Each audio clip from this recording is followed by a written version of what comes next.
Yo, yo, yo. We are live on YouTube. Let's make sure everything is working.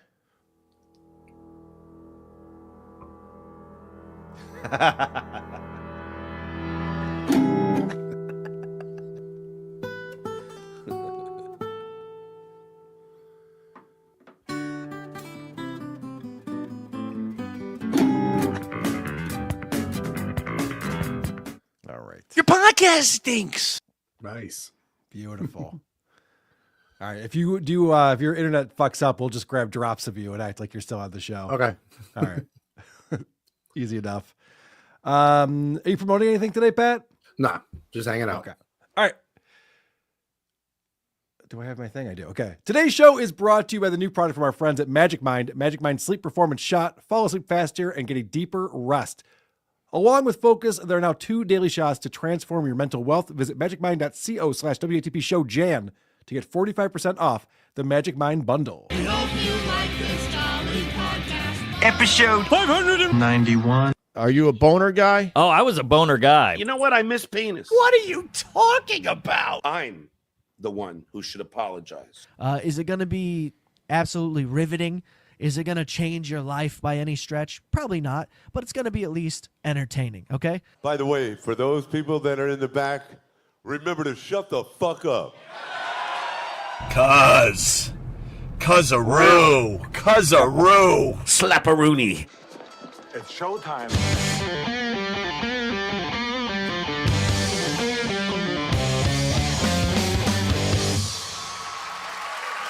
WATP. WATP. Hello, Rubber Dicks and Cuzzaroos. Welcome to another episode of Who Are These Podcasts, the only show where everyone involved eventually shows their tits. I'm your host, Carl. With me today, he's known as a slightly less retarded and barely more handsome version of Scorch. It's Pat Oates. Oh, that was beautiful. My mom calls me that. That's nice. That's why you're known for it. Yes. And producer Chris is here as well. Hello. Please go to whoarethese.com. That's where you get our email address, voicemail number, link to our subreddit, link to our Discord server, link to our merchandise, link to our YouTube channel, and link to Patreon and Supercast featuring 2 exclusive bonus episodes every month. And of course, you can watch the show live when we record them on Saturdays at 2, Wednesdays at now 5:30, or anytime thereafter. You'll have the link. Hackamania, May 9th through 11th, hackamania.com, promo code WTP to get your tickets for that. Quick programming note, I was on PKA this week. That just dropped on YouTube today. So that's on Woody's Gamer Tag YouTube channel. If you just search PKA Podcast, you'll find it on there. It's a 4-hour long show. I joined about an hour and a half for an hour and 45 minutes into it. But very interesting. I love talking to those guys. So check that out if you'd like to. I was also on the Uncle Rico show last night. And they went a lot longer than I thought they were going to go. I tapped at midnight. It's like, all right, we still talking about John? What's going on over here? But it was a great episode. And Shuli actually played a couple of the calls from season 2 of the Kate Meany tapes. So we got some brand new conversations between a very drunk Stuttering John and Kate Meany to tease what's coming up at DabbleCon 3. Looking Season forward to 2. that. Same characters, though. Same right? characters. They Yep. didn't introduce Same anyone. writers, same characters. No one got killed off. Correct. So picked up right where season 1 left off. Also, we encourage our listeners to give us a 5-star review on Apple Podcasts and then shit all over us in the comment section. Today, we'll be reviewing a show called Deck the Hallmark. This was a suggestion from Alex in our Discord. We both listened separately. We've not discussed it with each other beforehand. Let's get into it. The show is hosted by Bran and Dan, and they have extra guests that come on. The episode that we checked out included Brian. This show is on Bramble Jam Media. Now, their YouTube channel has 6,300 subs. And this episode, My Argentine Heart, has 170 views in 4 days. And I'm not really sure what to make of these guys because they have a very nice looking website. They have a supercast you can go on and you can pay them $200 to get their shows or whatever. They've done these like 12-hour long streams for charity and stuff like that. I get the sense that they think that they're a big deal, but I don't know if anyone else thinks that. What did you pick up on, Pat? Well, who is it for? Because I don't think they're gay, but I would think they're supposed to be gay to be watching Hallmark, but then they don't. It's just like one guy just reads off everything that happened on the show. and they don't really break it down, and they just kind of all three sound the same. So Yeah. it's very monotone. I could see if it was over the top flamboyant or they were so into it. And the whole tag at the beginning was one of them loves it, one of them doesn't mind it, and one hates it, but they all had the same 3 fucking opinions. So I don't know who it's for. It reminded me of How Did This Get Made as far as format goes. And how did this But get no made? Manzukis. You know what I Right. mean? Without the Nothing funny fun. guy. Yeah. Right. Because How Did This Get Made used to be a great show. And the point of that was like watch a shitty movie and then do a show ragging on it. These are Hallmark movies. Everyone knows they're garbage. And yet for some reason, they don't just rag on it. Like you said, Pat, like one person just like, yeah, I don't know, I could go either way with it. Then why are you on a show about, why are we critiquing this? I give that one a 5 as well. Okay. Because if they have that kind of power, like where they're stating, like we have the followers they have and how it's supposed to be so big, you think they could get like some shitty extra from each of these like I don't think like the person who played like the neighbor in Argentina is not available. You know what I mean? Right. You could get them and then kind of help them shit like How This Get Made does. Make it interesting at least, because I already didn't give a fuck. And when they spoke, I gave less of a fuck. Interesting you say that, because I went to their channel and I sorted by most popular, and they have a video with 147,000 views, and it's interviewing one of these Hallmark actor guys that no one's ever heard of. So yeah, I guess that's the angle. Is there a world for this? I suppose there is. Yeah. There it is exists. comedy clubs during the day, sometimes Sundays, will get soap opera stars and Hallmark stars to stand on stage and just talk about the shows, and a bunch of women go. So there is a market for it, that they do like a brunch thing, and then they get to meet like the handsome guy from Days of Our Lives or some shit. So they could definitely do that. They had the guy out. That obviously proves the numbers that they put the person on, that people kind of give a shit. Get Mark Ippolito on the phone right now. I got to tell him this idea. That's amazing. That comedy club's just sitting there dormant on in the afternoon. All right, let's start off with the intro to the show, and it really does set the tone for what we're going to hear. Hello. It's Brad, and I love Hallmark winter travel movies. ¿Qué tal? It's Brian. I like Hallmark winter travel movies. ¿Cómo está? It's Dan. I despise Hallmark winter travel movies, and this is the Deck the Hallmark podcast. Deck the Hallmark, it's his podcast. Cut! All right, I could see you were getting physically pained by that song. Yeah, it was hard enough to stick that in the intro. I know. The music in this show is brutal, but you see how silly it is? Like, right off the gate. Like, oh, watch out, guys. We're going to be having way too much fun with this thing today. There's a lot of that. Yeah. Yeah, we're not going to play too many clips. Well, they're laughing at the fact that one of them spoke Spanish. I'm like, oh, they're racist. This will be fun. And then they weren't. Right. They're just ignorant, which is not as fun. They were just impressed. Disappointed! Right. So first they start off with a weather report for some reason.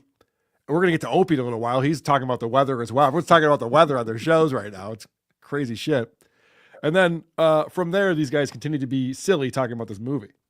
There you go. My Argentine Do we have to? hearts. My My Argentine Argentine heart. That's right. My Argentine heart. Tina Hart. Tina Art. My Argentina. My Argentine You had heart came out over the weekend. January Megamind? Answering a phone. January Solo.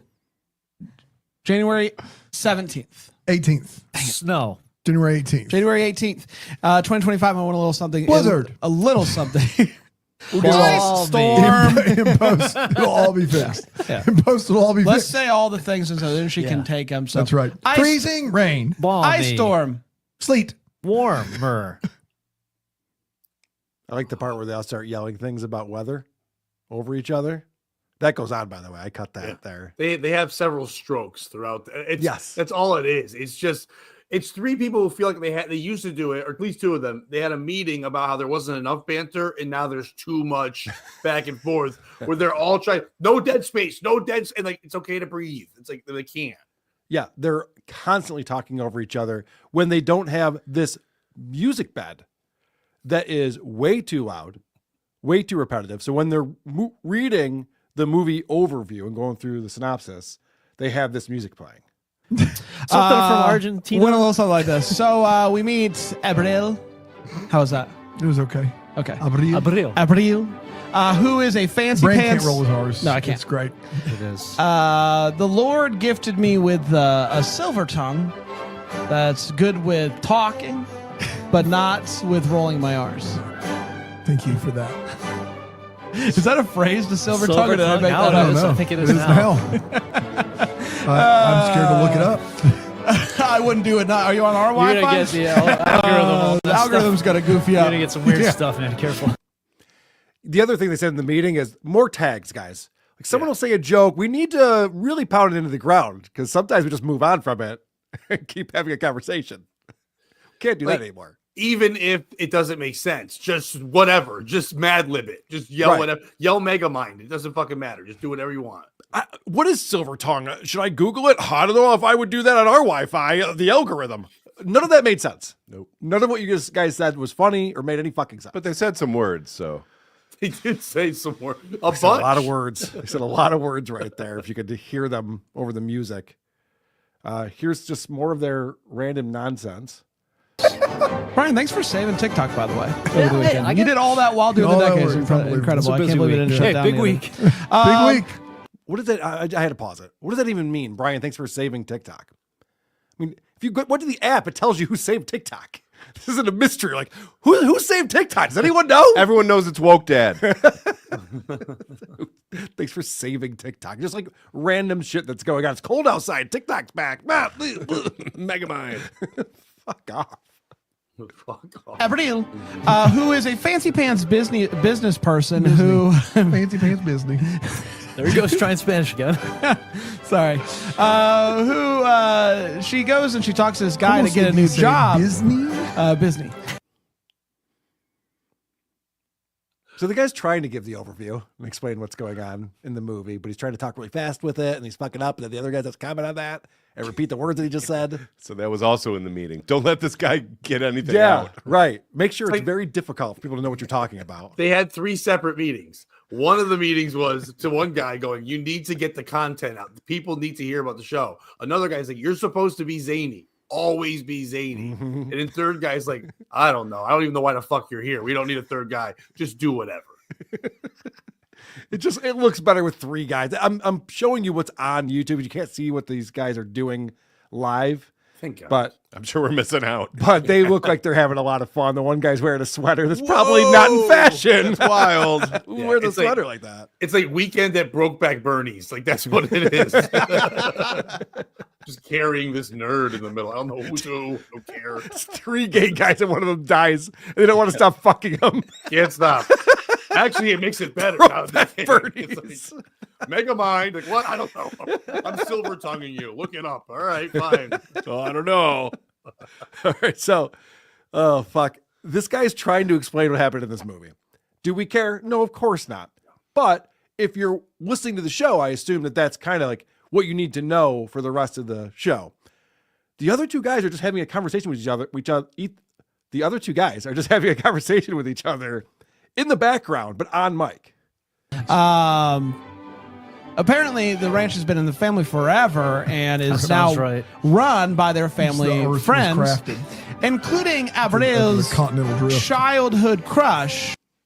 I'm sorry, sir. Am I doing my podcast while you're busy with something else? It is Want me to funny stop? because in a way, it's kind of like this podcast. I don't mean in an insulting way. Mhm. They're talking about a show that the audience probably doesn't care about. They Right. want to hear the other people either shit on it or talk because the way they're acting, they don't care about it. You wouldn't say, "I don't give a fuck about Hallmark" and be the host of a Hallmark show unless Obviously. you kind of didn't care. But they're not even doing the justice of it by breaking down clips or doing things. One guy's just rambling off like he read the back of a book and hoping that you understand it. And the other 2 are discussing, I think, craft beer in the background. Yeah, they're talking about their day earlier. Oh yeah, what did you do? Oh yeah, I slept in today. Oh, did you? Okay, that's cool. How long have they been doing this? Years. At least 4 years. Okay. Because But this was the 5th anniversary Christmas deck the hall thing. They think the fans like this bullshit.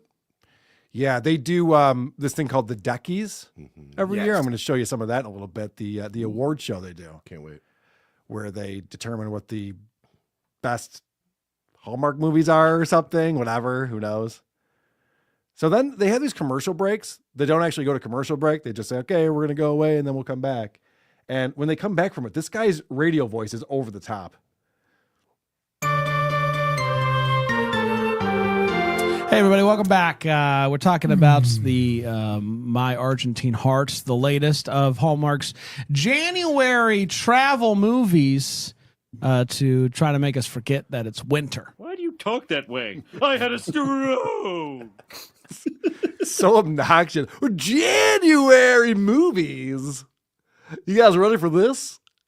And right at the beginning, Argentina.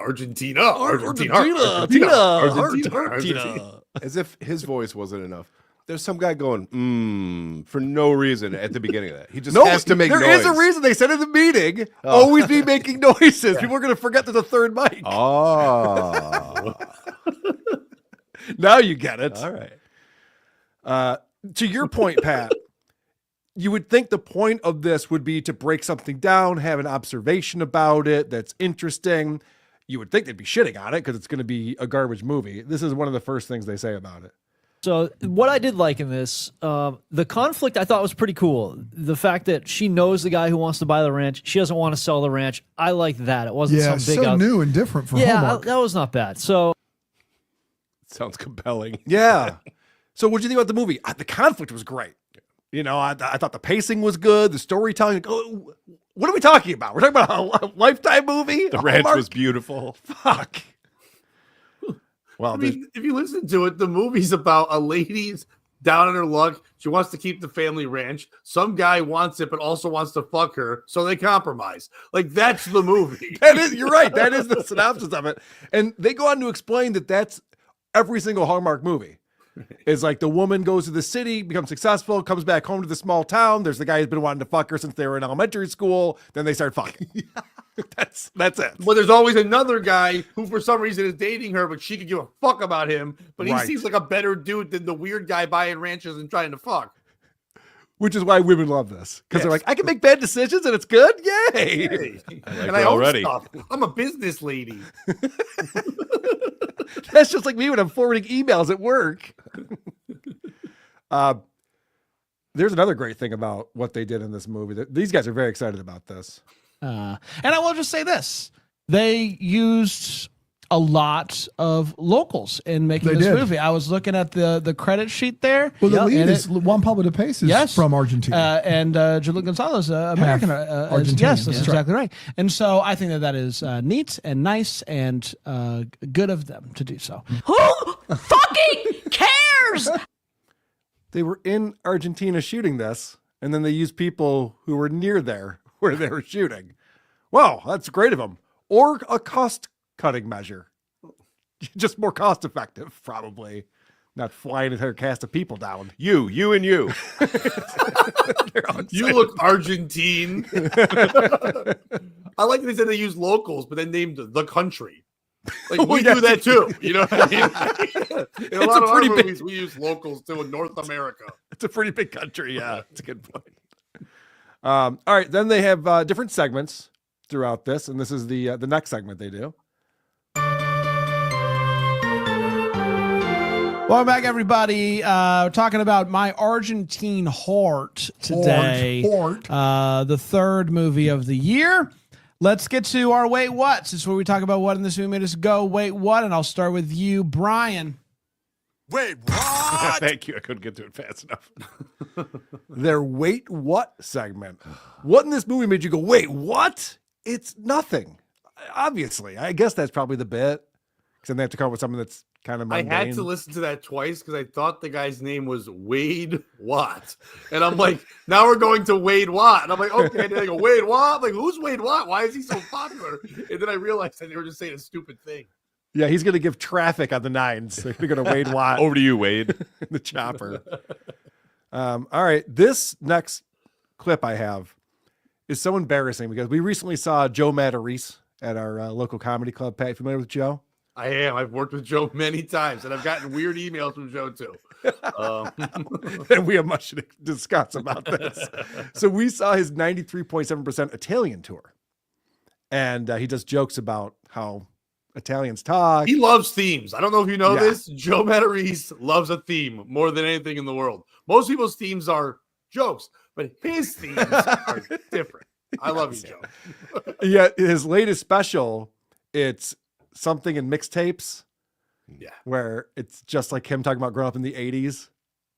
Like, my kid doesn't have mixtapes because he's got his phone has music on it. But we had mixtapes. Like, yeah. Okay. Anyway. Well, that's the show, everyone. Anyway, My dad had a hammer and we had MC Hammer. And my kid wants to hammer his brain out because he has to listen to this shit. You guys have been great. So this is an example of them going into what could easily be a Joe Matarese bit. She though did call football soccer at one point, and I just feel like just go with football. You said right? football. So proud of yourself. Just say football. For saying it, not football. She didn't You were say football. So proud of yourself. Football. She said football. Football. Wrong. She said football. You're the guy that Incorrect. orders the pasta dish at the Italian restaurant in Italian. He's like, "Can I get a fettuccine alfredo?" That's Is that exactly right? I want a Diet Coke and a Manicorn and a Caesar salad. Can you turn the football on? That's right. Can you turn it on? Glass of the Chianti. Not the American football. Now, I said it sounded like a Joe Matarese bit. That's literally a Joe Matarese bit. He did a whole thing about going to Italy and how they say the words a certain way and it sounds better. And then he started doing it. Pretty good stuff.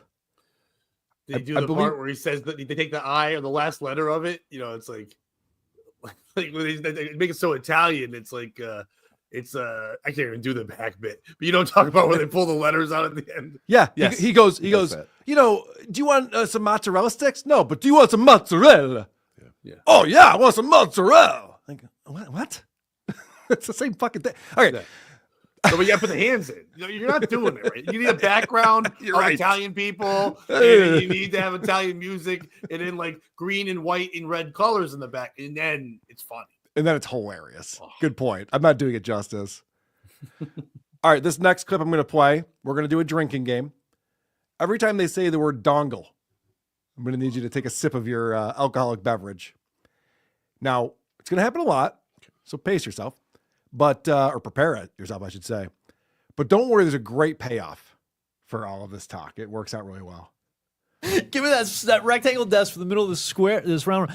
He doesn't have a single wire dangling off that desk. He has a phone on there. He's got impressive. a lamp. You got to plug stuff in somewhere. Where does it go? Dan took all the dongles. So. Yeah, all those dongles are long gone. We still haven't found those as far as I understand. You got to get rid of dongles. You got to get rid, dude. You can't just let the dongles pile up. Bags you have to clear bags them full out. of dongles. Yeah, you gotta Where clear they them come? out. I was doing the office a favor at my house. I did a dongle sweep of the neighborhood. I did a dongle sweep. The dongle 5K. People can use the dongles. Yeah.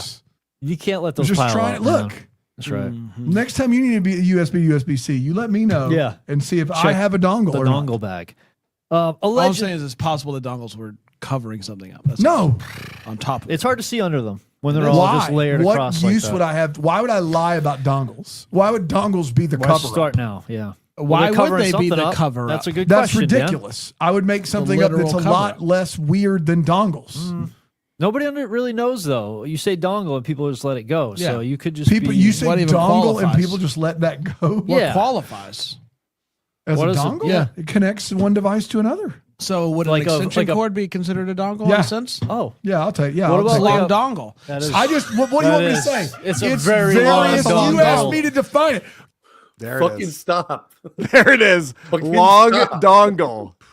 That was the payoff. Like, yes, we got there, guys. That could have easily taken place in the basement of Gebhard's. Oh, it's funny you say that because the basement of Gebhardt's where we're going to go in a little bit.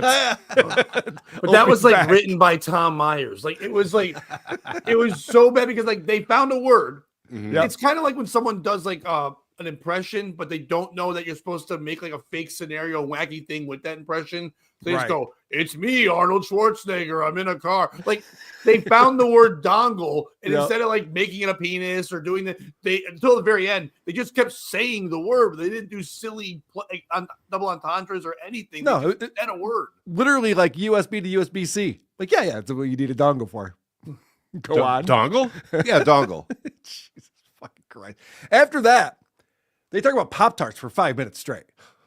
I mean, even Jim Gaffigan's like, all right, move on. We got it. They do a segment called What the Hallmark. Okay.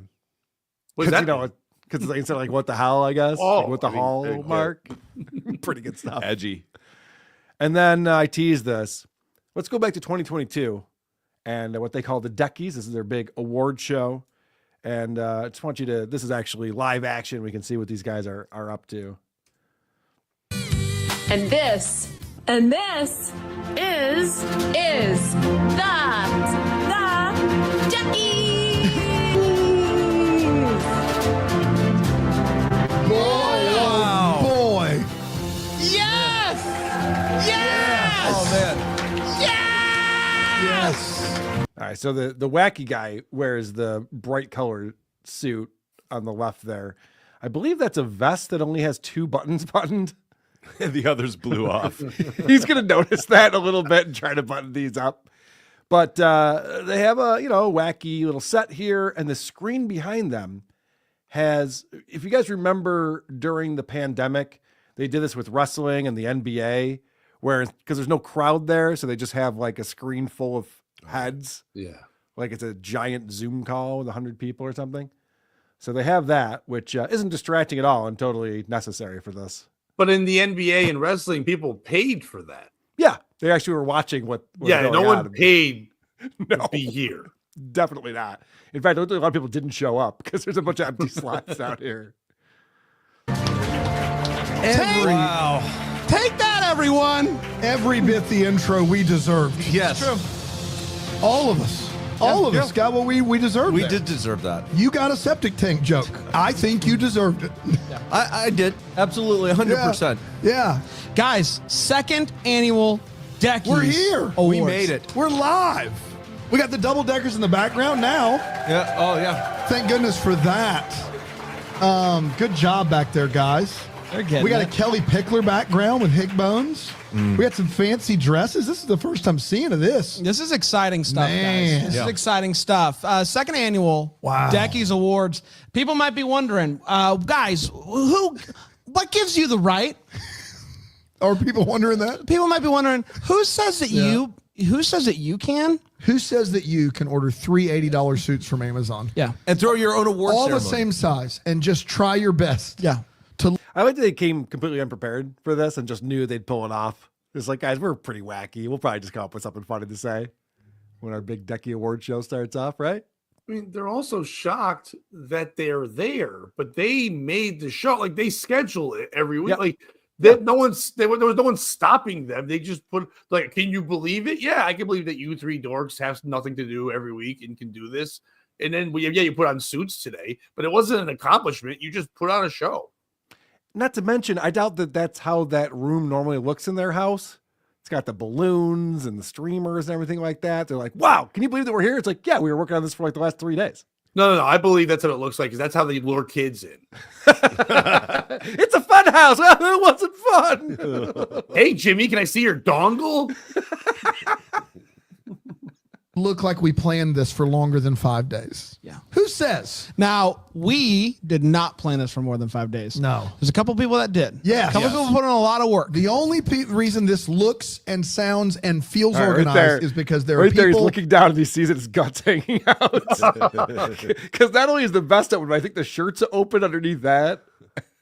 Smarter and more organized than us working on this. True. That is why. It's not because of us. I can promise you that. Who is it? It's Elizabeth Cullen. It's Sheila Calloway et al. It's usually those two followed by the gang. That's I right. mean, they just do it. They just somehow get it done. They did a cutaway. Yeah. He's probably controlling it. Does a cutaway. Then he comes back. He's got his vest all buttoned up. He's got a different suit on. Smooth. Didn't even notice. Oh, wait, that's the only thing I noticed. All right. Then just one more clip from this. So they have a screen full of all these people who are watching or whatever they're doing. I'm sure they won't get distracted by that immediately.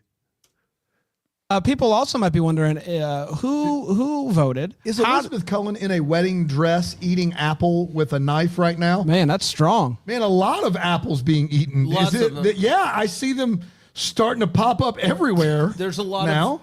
There's a lot of apples. Man, Tyler Hine, dude, Brian Harold is just crushing the game. It's right just now. great. And if you're listening to the show, these three guys are sitting in chairs, they're presenting or whatever, and all three of them just have their heads cocked back, staring at the screen that's behind them now, just pointing out everything they see. Hey, that's a blue dress on that woman. Intentional grounding. Are you fucking insane? They're just all great. eating apples. I think they're all eating apples. They are, in fact, all eating apples. It's a 100% apple in. And can I just Fuck you. All right. Guys. Are we allowed just to do that on this show? I didn't know we could. Yes. I've been wanting to do that for many episodes. Yeah, you can do this. Stupid fucking blabbermouth cunt. You can do lots. There's no rules here. So many people message me and go, man, Chris is so quick, but that was the greatest Chris live of all times. Fuck you. All right. Now, not only do they have a podcast and an award show, they also do skits. And one of these years, they forgot about the Deckies. And so they do a skit about how they're unprepared and forgot about this award show they have to do. So we're forgetting something? what? We're forgetting something. Good morning to you too. Hi. It's good to see you. Did you turn the heat on? I turned the heat on. You can hear it like I turned the heat on. Did you text Trace?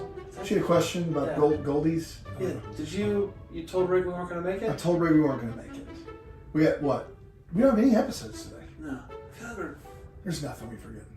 The Deckies!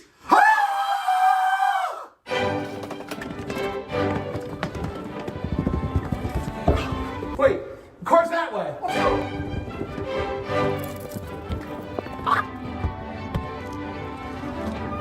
I can't believe we almost forgot. Did we forget anything else? Are we good, you think? Whoa! Oh my God! I didn't know they put speed bumps in here. They What did was that? Dude, we may need to get out and check. That was hefty. Let's get out and see what's going on. Well, they did kill a guy. We made our co-host disappear. 1, 2, 3. Okay. Now they're loading the guy in the back of the car. Oh, sorry. Hold on. Floppy. I'll hold you. Hit the button. You hit the button. Hit the button.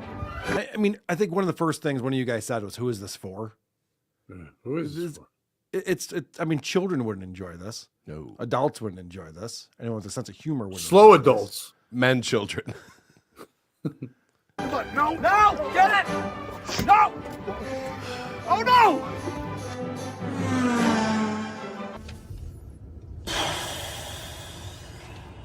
We do have the Deckies tonight, and we're supposed to be there. This should probably. Good writing. We do the Deckies tonight, and we're supposed to be there. Yeah, That's what having the Deckies tonight means. But where's there? Like, they were just in their studios, You're right. and they just left their studios to go there. We got to go there. Wouldn't it be His legs there? hanging out the back of the car. Maybe find a field. Should find a field. Yeah. I think a field will fix it. They had to have a hard cut in there. Could just do a second take to try to figure out what you're doing. These guys are wildly unprepared for everything they do. I feel Even like that- these are the second and third takes. I think there was Yeah. worse. I think this is the polished shit that we're getting. Yeah. That first thing, you could tell that they didn't have anything scripted. It's just like, what are we forgetting? Did you turn the heat on? Yeah, I turned the heat on. Like, you don't have to turn the heat on. You don't have to mention that in this bit. So stupid. The only thing that's real is they fell up the stairs. Like, I think that's real. That actually and they didn't happened. mean to have that, but that was the funniest thing they had. So now they're in a cemetery and they're walking out. We're good. We're good. Drop the body there. We got time for a Diet Coke? Yeah.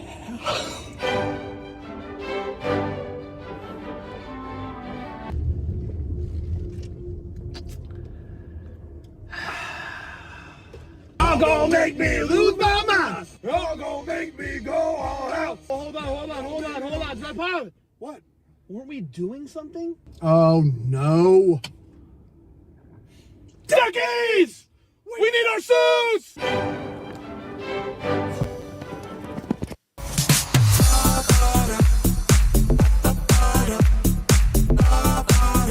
So this year, the wacky guy has a pink suit. Yeah. Pretty His good belly's stuff. not sticking out. No, he made sure of that this time. But yeah, to your point before, it's like, well, you're already at the office. and then you got to jump in your car, and then where are you going? And now they went right back to the office again. It's like, okay, so none of this makes sense. All right.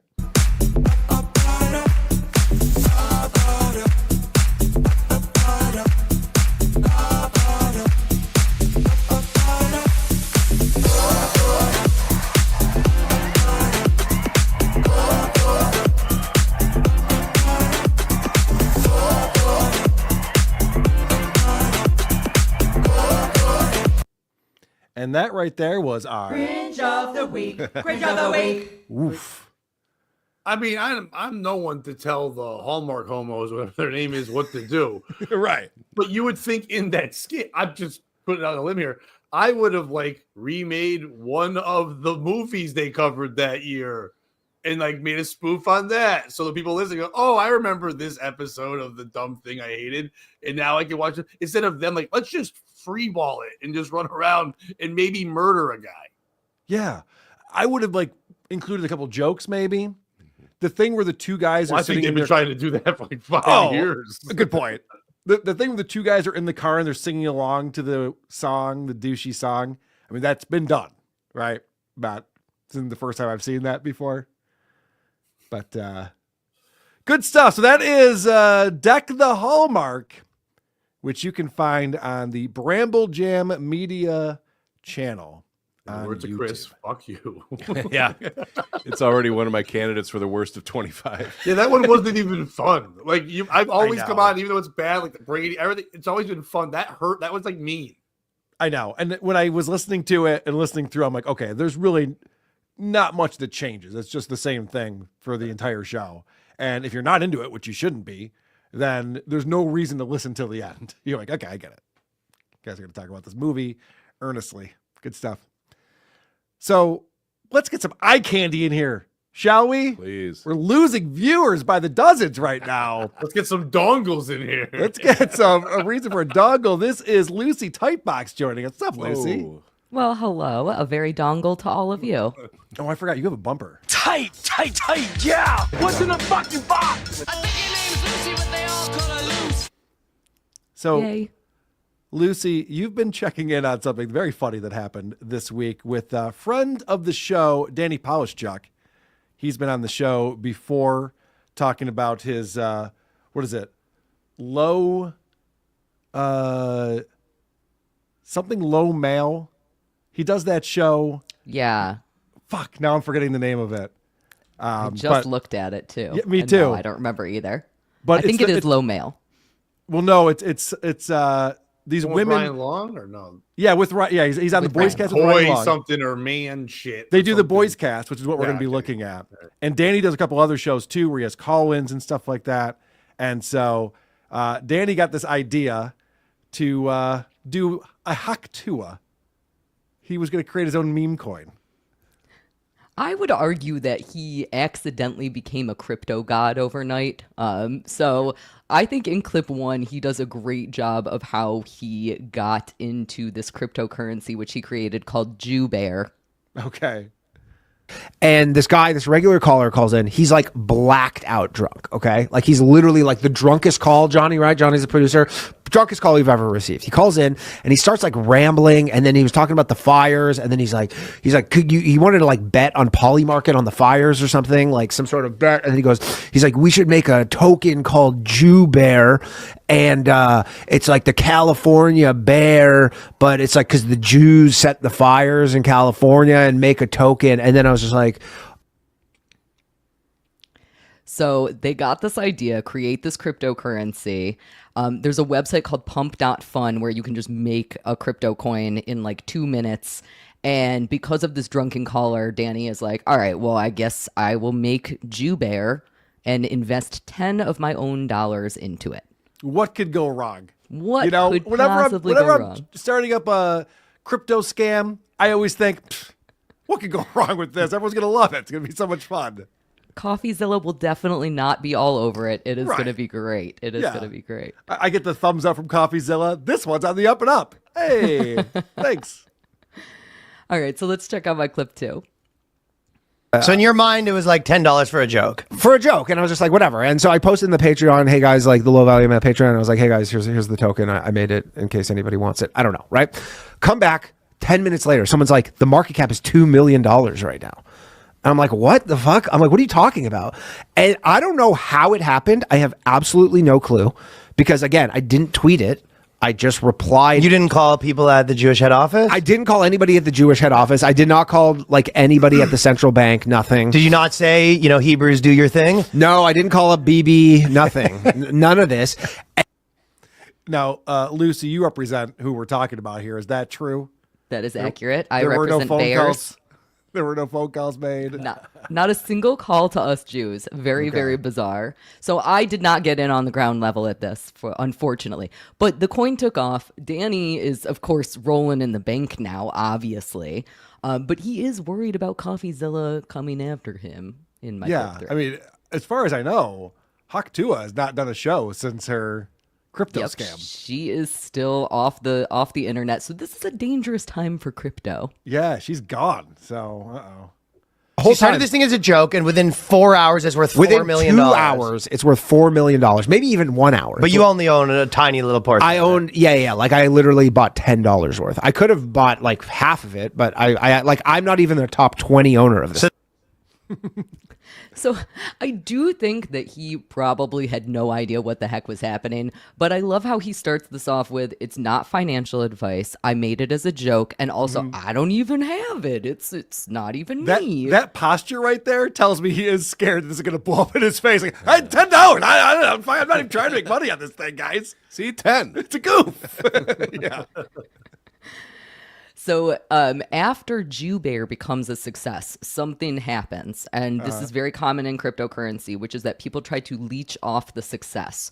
So other people are creating coins with similar names. So we're just getting tons and tons of Jew coins.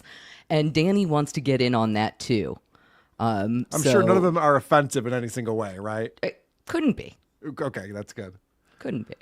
When a coin pops off on pump.fun, people go and then they make copies of it because they're like scammers. Dude, they're scammers and they want someone to be confused and to buy their coin. So then these people, they went and they sent me, like 2 different people made a version of, it's called Jew Bear. So then they sent me, 2 different people sent me 500 million tokens of their one. But because of the fake one. But people were like buying those too. Yeah, because it's all fake. All of it is fake. It's like, oh, is this the fake one that we were supposed to buy or the fake one we were not supposed to buy? I don't know. I was buying it, so not really sure. I did not investigate what the other coins were called, but I really want them to all be like Jew dog, Jew cat, Jew Nazi, Jew. I want them all to be just so wonderful because, people know that Jews have money. That's true. It's true. I can't believe Danny's the first one to figure this out. Just put the word Jew in front of your cryptocurrency and just watch it fly off the shelves. Pretty smart. All right. Let's go see the Jew gold under the bed in clip 5. And then on pump.fun, because this Jew Bear coin took off, so then like I went on there and like all the new tokens were all just Jew related. Because people are like, oh, there's money in Jews. Jews a big market right now. So then it was all like, it was like trending on pump.fun was like Jew token. Like it was the number 1 trending like category of token was Jew. They're always getting involved in something, eh? I made it for the podcast. Is this maybe because of the ceasefire? Are Jews more popular again or something? What's going on? I don't think that's accurate at all. Oh, okay. I constantly feel like I have to hide in a basement somewhere. Come on. Are they more popular again? Like the coin, the Jews took a dip for a while, but they're back up. That's right. Yeah, it's ramping up for them. All right. So clip 6. How much money did Danny end up with? Oh boy. I at one point, now this is like, because it's not liquid, so this is not real money, but at one point my Solana wallet had $25 in it, okay? Yeah. When this started. At one point last night, it had $130,000 in it. What the But it wasn't real because had I sold it, like when you go to like rug the coin, like you get like 10% of it, right? Because it's not liquid. Because it sells it all down. Because it sells it all the way down, so it's like it's not actually liquid. But it, like my Solana wallet said how you have 130 grand, and then like 2 minutes later it was like 80. Like I lost $50,000. I'm like, only 10% of $130,000 for a joke. What a nightmare. And then he lost 50 grand. Oh my God, he only had 80,000. Yes. That's wild, though. Oh, it's completely wild. I mean, this is just bonkers, and it goes to show you that the internet is a wild, wild place. So Danny had to decide what to do with his power that he has created. I went and they were like, go rug all the fake ones. Because basically what they want to do is they go rug all the fake ones because that way it'll send them to zero and then take that money and go buy more of your token. So I did that. I went and bought like what have you got yourself into? I went and bought like $5,000 of my token, even though I put in $10 of it. And then I like rugged those 2 tokens, took the proceeds, which was like $5,000 or something. You made $5,000 off of the fake ones that they gave you. That they just so you went from like I'm gonna post this joke to I have $5,000 within like an hour. So that's hilarious. I like also that he's like, taking all of this advice from random people. That's exactly what Haley Welch did. That's what got her into all this trouble. Someone tells you to do something, don't just do it. Okay, yeah, I'll just sell this and I'll buy that. Yep, sounds good. That's why she vanished. I don't know, Carl. He had his hands up like this. He was definitely in a posture where he could not possibly be at fault. I don't know. People tell me to do things that I've never met before on the internet in my Discord server, and I go, sure, why not? Let's go. Well, anyway, so he is not, he's not giving out any financial advice, but he's certainly with this joke coin, Jew Bear. He is now a crypto god along with other fake coins like Fart Coin. Ah, yes. But anyways, not financial advice. That's the key thing. I do not need to end up in some sort of hawk to a situation. If you want to buy it, buy it. I'm not selling it. But you're saying you could see why people get involved in this fucking ruckus. Dude, I mean, do you know what Fartcoin is? No. Fartcoin was made on pump.fun like maybe 3 months ago. It has like a $1.5 billion market cap right now.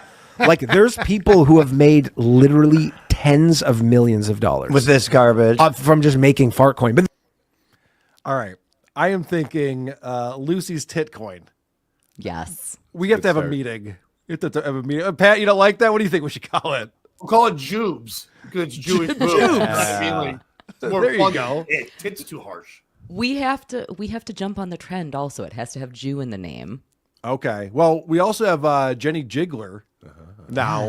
Yes. So Perfect. The Jenny Jewish Jigglers. I don't know. Yeah. We gotta. It works. Workshop this a little bit, but wow, this is a retirement plan right here. Yeah. That's what we're finding. As of right now, CoffeeZilla has not jumped on top of this. I think that Danny it was all an innocent fun and hilarious fun, but it has been an interesting story, and I can't wait to see if it goes anywhere. I don't know if Tony Hotfingers thinks I'm serious or not, but I love Danny and Ryan. They've both been on the show in the past. I've hung out with them both, and that's very funny. That he was just fucking around, and next thing you know, it's worth millions of dollars. Yeah. So stupid. Yeah, usually I bring the lol cows, but this was just too entertaining for me to not want to talk about. So I appreciate that, Lucy. Thank you very much for bringing that to our attention. And where can people find you? They can find me on Once Over with Kaylee, Cayley, on YouTube, where I do movie reviews. Same name on Patreon, where I do early releases of those movie reviews, as well as popsicle reviews and other fun stuff. Very good. And what have you been reviewing lately? Let's see. So I just put out a review of The Voyeurs with the Vern from Cinema Recall. And coming out this week, actually, with Tony from Hack the Movies, I have Night at the Roxbury, because I am in the middle of reviewing all of the SNL skits turned into movies. So that premieres Tuesday night at 6:30 p.m. Eastern. Can't wait for Coneheads. I already did Coneheads. Oh, Nobody cared about I it. missed that one. I'll have to watch it. It's It's so fun. weird. It's out there. Like I get the skits, like Ladies Man was actually a decent movie. I get like some of these skits turning into movies, but when it's just one joke, like Night at the Roxbury or It's Pat, that fucking cartoon. So- It was like, what are you going to do with that? Here's the question that I asked Tony, which I think is a good question. What is an SNL skit that would have made a good movie that didn't get made? More cowbell. The guy's just putting cowbell into every song, and the next thing you know, that's a new genre. No, definitely not. What do you think the answer is, Lucy? I would have liked to see Massive Head Wound Harry. I would have liked to see the origin story of Massive Head Wound Harry. Oh, that would have been fun. Anything with Phil Hartman, if his wife hadn't murdered him, that would If have you're been going great. back that far, then I'm going Toonsis the Driving Cat. That could be a Yes. movie. Yeah. Because that was CGI and shit. I'm in. I don't know why I felt like they did that. I know they did. I think it was like they did like a special show. I think there was like a thing Was that was cut there? off it. Yeah, I think there was something on They did a NBC. feature? But they went a little farther with it. But yeah. As long as it's not Church Lady, for Christ's sake. Yes, agreed. Or Rob Schneider doing that, like saying your name stupid. Yeah, like, that making would've sucked. copies. Yeah, that a whole movie of that. Rob Schneider is a carrot. Is a stapler. The stapler. All right. Thanks, Lucy. Thanks for coming on. Thanks so Good to much see for you. having me. Bye, guys. Bye. Real quick, I want to thank our friends over at Magic Mind. You've heard me talk about Magic Mind all this month because they have dropped a new product that helps you sleep. It helps you fall asleep.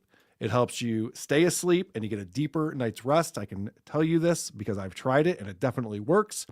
And of course, they always have the productivity shot. And I've been using this for 2 years now. Every single day I drink one of these. So now you have this opportunity to have your life 24 hours a day with Magic Mind helping you enhance it, helping you enhance your mental wealth. You stay focused, you're calm, you feel good, takes away the anxiety, good night's sleep, does all of those things. Then you wake up with the performance shot and you're ready to get your day going and be productive all day long. And now in January, you can save 45% off the bundle. If you go to magicmind.co/WATP show Jan, that's where you get 45% off. Magicmind.co/WATP show Jan. It's a 100-day satisfaction guarantee. I recommend it. Producer Chris tries to mix it with things. I keep telling you, don't mix them together. It doesn't work that way. You just do the one shot before bed. You do the next shot the next morning when you wake up or whenever you need to feel productive. And that's what's going to work the best for you. That's how I do it anyway. So you have to take one thing and need something else to recover from it, kind of like an addiction. Or... It's not a recovery from it. It enhances the next day as well. Because you already got the good night's sleep and you feel good. You wake up, you're ready to go. And then you go, but things could be better. I want the edge. Yeah. I think I'd rather take the nighttime one, wake up, and take the nighttime one again. I think I'd rather just do that. Experiment with that and get back to us. I'm sure our friends at Magic Mind will want to know how that worked for you. Cool that Magic Mind made roofies. I think they'd have to rebrand if that was the case. You get almost 50% off knocking out your neighbor. All right. I want to switch gears because there was a huge announcement that was made on a recent episode of WATP. Some are on and some deranged stories that are very strange. Weird news. I don't know if you've seen this, Pat, but Scorch, our buddy Scorch. I know he is. He is starting up a new business venture. Him and his roommate are buying a motorhome, and they are going to drive all across the continental United States, stopping at every dive bar they can stop at. And the reason for that is because they have started up a brand new website. And you go to the website to find out where the dive bars are, wherever you are in the US. It's called Dive Bar Locator. And so he made this announcement and then he didn't put out a show because he's like, well, we're starting up this new business and, we'll still do the show, but it's going to be from the road and we're going to be traveling around. Good news. He was back with a brand new episode just yesterday. Thank God. Yes. And so he always starts off his show with this thing called the opening shot. And that's where him and his co-host Megan and his roommate all get up on stage and they drink some type of ridiculous shot that someone has made for them. It's because he's a raging alcoholic. I've decided. I think I have some evidence of that today. especially just coming up with that idea for a business. Wait, let's find the best place that no one else wants to drink at and only losers in your town go to.com.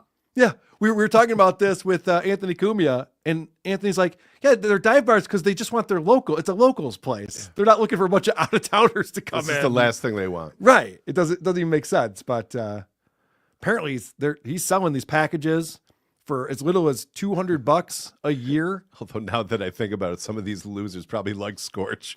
Oh, yeah. They're probably starstruck. Yeah, right. When they see Scorch come in.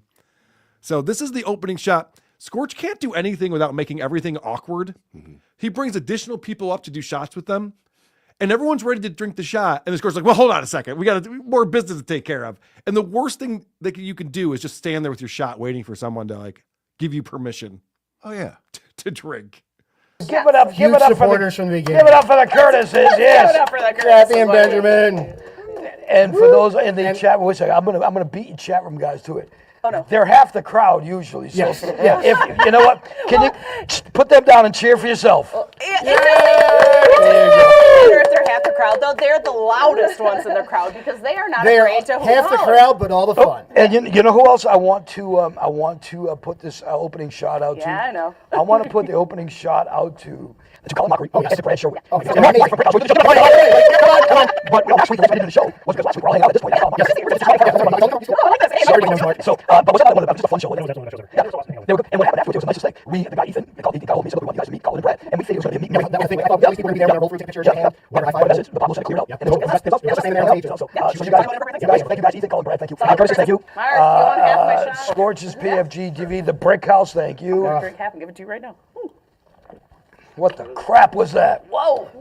That's just not that bad. Every time you're like, oh, Jesus, that's strong. So I had to put that at 3x speed because it's just like, all right, are we going to do this or not? And then I'll bring someone else up and tell you to get another round of applause for this guy. And whenever you go out with a large group of people, there's always a nice toast, and then someone has to add to it. Yep. Like, no, it's for one purpose. Mm-hmm. Nope. Drink your drink after the toast. That's it. Go. No, hold on a second. I just want to say how much I appreciate all you guys. Okay.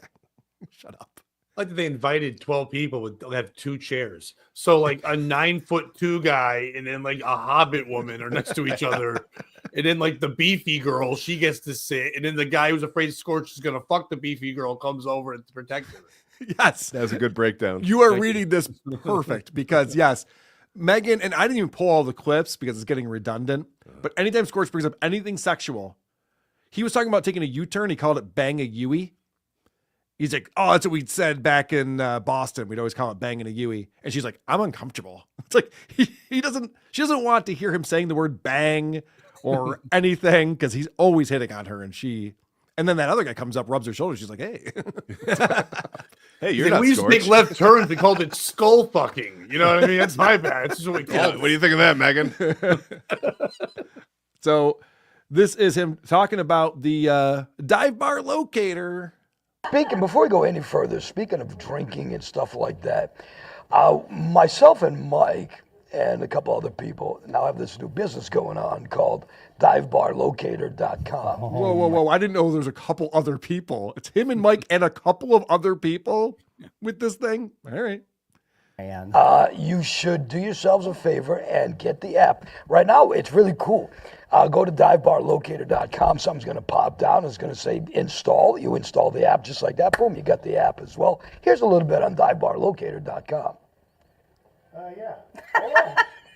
Please hold. Going No, we got Never it. have a heads up Yeah. for crying out Remember, loud. don't drink and He's drive. 25 drinks in. Thank you for the heads up. Thank you for the heads up. I did not edit that. that was the all right. Now play the promo. I was like, "Don't drink and drive." What was happened? Megan was trying to leave. Like, She's like, you see "Oh, her, you like, played-" when he starts talking, she's like, I don't need to be here. And he's- So I was excited to hear that there's an app already. I didn't think they'd be able to pull that off. So I did just what he told me to do. I went to divebarlocator.com and there was the little thing that says download the app, and it does nothing. You click until your thumb is blue and nothing happens. So if someone else can load the app, let me know. I wasn't able to do it, unfortunately. He is keeping his radio chops about him with this, though, because there's 2 local radio stations in Connecticut alone that in the last 6 months have done the best dive bars in the state. We list them. So, and I know that's a thing that a lot of the media groups are having them do to do the local stuff to get you to listen. So they've been all listing this off. So basically somebody just listened and went, let's just make an app. Holy shit. It's just a radio bit. Scorch ripped this off. Because Scorch told the story that he's sitting on his couch by himself, lonely and alone and desperate and broke. Jerking off to Megan. Maybe jerking off to Megan. Maybe I'm filling in a few things here. And he was looking at weed maps and he got this idea, a light bulb crashed on top of his head, fell out. And he's like, oh, what if I did a weed maps for dive bars? And so this epiphany that like, I'll come up with this thing where it shows people where dive bars are. But I guarantee, because he's still following all the radio shit and what's trending, and he's looking at. I have a feeling there already is a dive bar locator. I don't know why, but I think there already is one. Yeah, it's called Google Maps. Yeah, I mean, this thing literally already exists. But you have to pay Scorch if you're the bar owner. The lowest amount is $200 a year, and then that gives you a listing on his app, so people will find that. But for $100 more, we put you on one of those diner placemats and you get next to a real estate guy. Next to the word search. Holy shit. Scorch is like, what if? You know, like how menus don't have any advertising in them? What if we put some ads in menus? Like, you know, we've done all of these things already, Scorch. Well, I have an idea if you guys want to get in on it. It's a Scorch locator. What we do is we get Scorch to pay us. I'm in. To pay the bars to keep him out of the bars. So he's just in their parking lots. So you can find out where Scorch is so you don't go there. He keeps walking up to no Scorch signs. Like, what the fuck? Why is that Scorch in there? It says no I only Scorch charge in. $150. That's why. All right. The reason why I was excited about this episode is because he teased they're going to do a segment, Effed Up Facts. One of the things I love about Scorch, even though he's now on YouTube, but he's on the radio, he still keeps the same branding. It's always been Effed Up Facts. And so this is the first one. You want to do some effed up facts first thing in the show today? How about some effed up facts? Let's hear it. 85% of people do this every time they are in a car. Floss their teeth. Mike does. Fart? No. Mike, you floss your teeth, though, while you drive all the time. Yeah. That's interesting. I mean, because usually I'm eating. I see one of the Curtises picking their nose. I'm not going to say which one it is. Well, first he was saying beating the meat, so, you know. Singing. All the time. 85%? I feel like that's low, right? Holy shit. Megan's retarded. Megan might be the dumbest person on this show. Well, she's dumb to bring up anything sexual to Scorch. Good point. Beating the meat. So it showed you in case you're not sure what meat is. Yeah, we got it. We got it. You're beating well, honestly, Megan's awful at hand jobs. Like, you Yeah. know what you ow! You fucking slap the shit out of people with your dick. You Let me get some tooth marks in that thing. Ah! Give me the old beef jerky. So her guess at 85% of people do this every time they drive their car is floss your teeth. That was immediately out of the first thing that she thought of, which is retarded. And then he goes, no, singing. And she goes, 85%, that's low. How could that be low? Teeth flossing way up there. What do you mean? All right.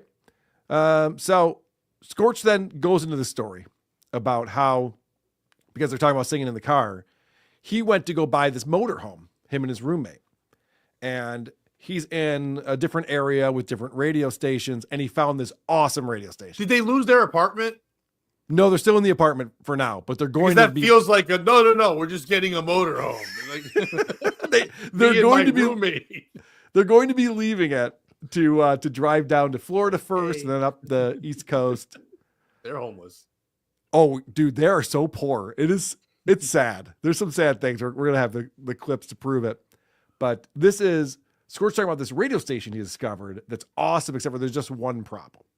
Okay, yeah. But then on the way home, I want to give kudos to a radio station in that area, in the Wausau area. This radio station is called Big Cheese 107.9. Yeah. I'm going to tell you something, you guys. As a guy that's had 40 plus years in radio, I loved. Can I go to one? Thank you. Big Cheese 107.9. I loved your station. What I didn't love. Yep, I'm on there. What I didn't love was. I'm watching stage directions. Let me do my job, please. Continue the show. What while I do my didn't job. love was when the disc jockey said, "Oh, by the way, this Sunday it's going to be 40 below zero without the wind chill factor." And I was like, "What the crap is That's not that?" his fault. No, but I just didn't want to hear that. But really, really, really good station. I don't think he's going to be a radio consultant anytime soon. What the fuck? I have one complaint. The guy told me the weather forecast, and I don't like cold weather. He thought that was a joke. That he was delivering a joke, I think. No, because he goes on to say, like, no, I don't want to hear about it if it's going to be that cold. Oh, okay. Seriously. So it's pointless to bring up.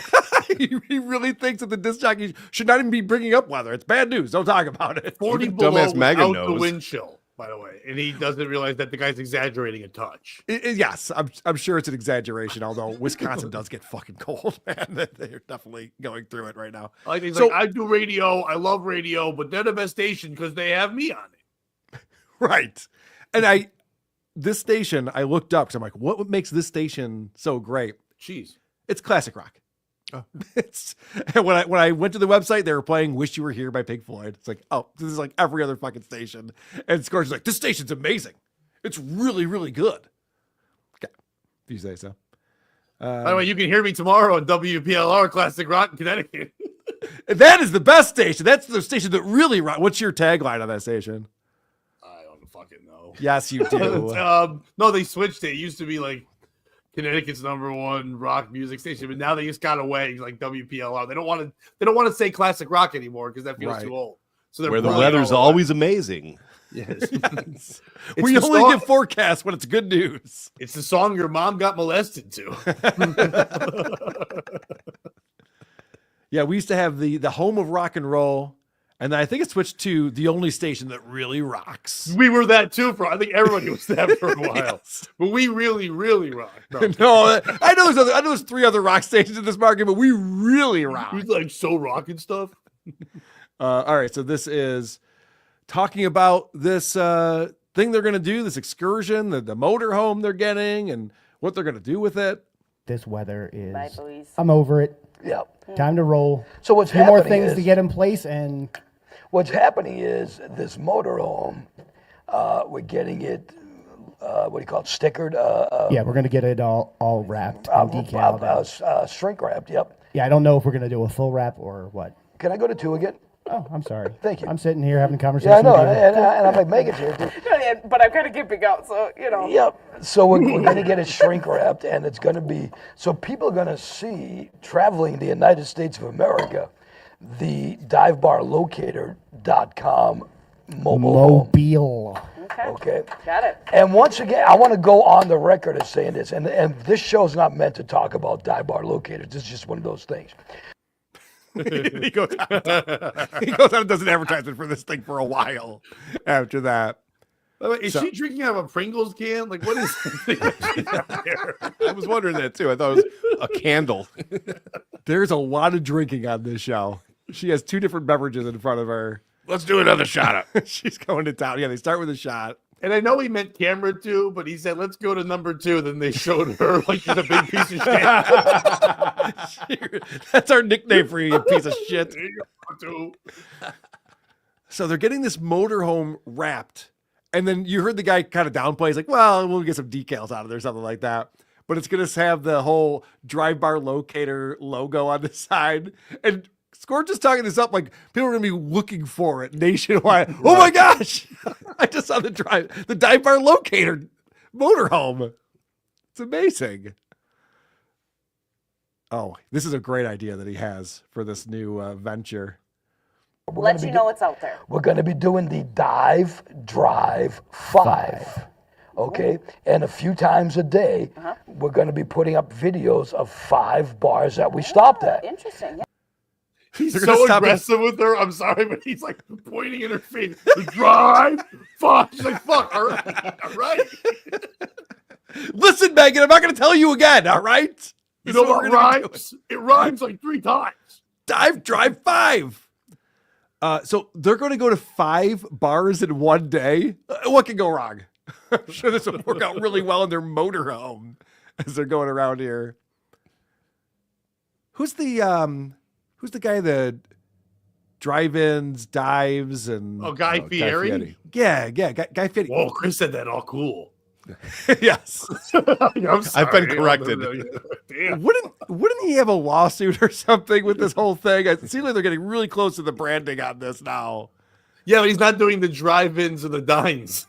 Right, yeah. Just go right to the dive bars. Dumps. All right. Oh, this is fun. So he starts talking about what makes these bars so awesome. Remember, dive bar, the slogan is, where being a dive bar don't mean shit. And that's true because, you know what, a lot of people think, oh, it's a dive bar shit, but no. Being a dive bar just means it's a cool bar that's got cool bar foods, cool bar games, great drink specials. Okay. So this is what defines a dive bar. You have cool bar food, cool bar games, and drink specials. Now you're wondering, what's an example of cool bar food? You know, if I'm going on your app and I want to find a cool place to go to, and this is proof that Scorch is poor. We saw one that had a free pizza Friday. Yes, that's over in Wausau, isn't it? Free pizza Friday was over that way. Yep. So, and his roommate remembers it like, oh yeah, free pizza Friday. I call that the day we ate. But they make it sound like only one bar does it. Dude, how many places just like will grab a couple sheet Fucking pizzas everywhere, man. and throw them on the table for you? It's like Also, so excited. If you watch, he fell backward going, free pizza. Like he leaned back. By the way, get back to their slogan. He's a radio guy, and his slogan is something you can't say on the radio. Yeah, he even censors it on the website. He censors the word shit. Yeah, it's dive bars and shit. Fuck you. Come on down. Anyway, back to effed up facts.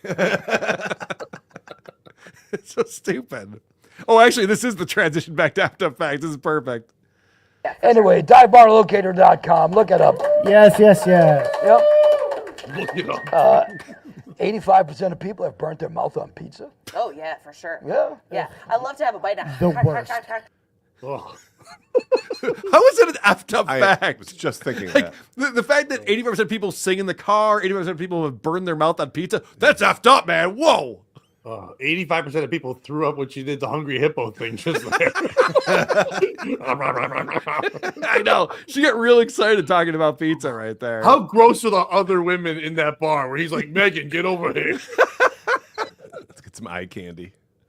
I think he's probably turned all the other women off because he had a different co-host when he She first goes, started I thought the you show. said my candy. Not my candy. Where's my candy? Where's my candy?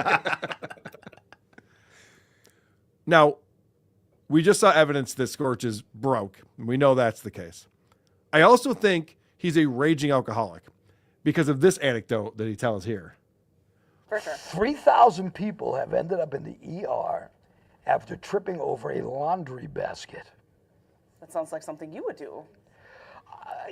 I fell twice this past week. This is why I'm saying a Oh my laundry basket gosh. seems very I fell dangerous. twice this past week. That's another reason I'm ready just to get out of here. I didn't even realize. So you can fall in. I didn't realize there was If he falls in sand, I'm leaving his ass. There was an Amazon delivery driver that was there the other day when I fell. I didn't even see her. Oh God, you Mike should have said, seen her You didn't face. see her drop off the package? I mean, no, Mike, I was falling on the GD. I'm Yeah, trying but to she get probably him burned and out of there.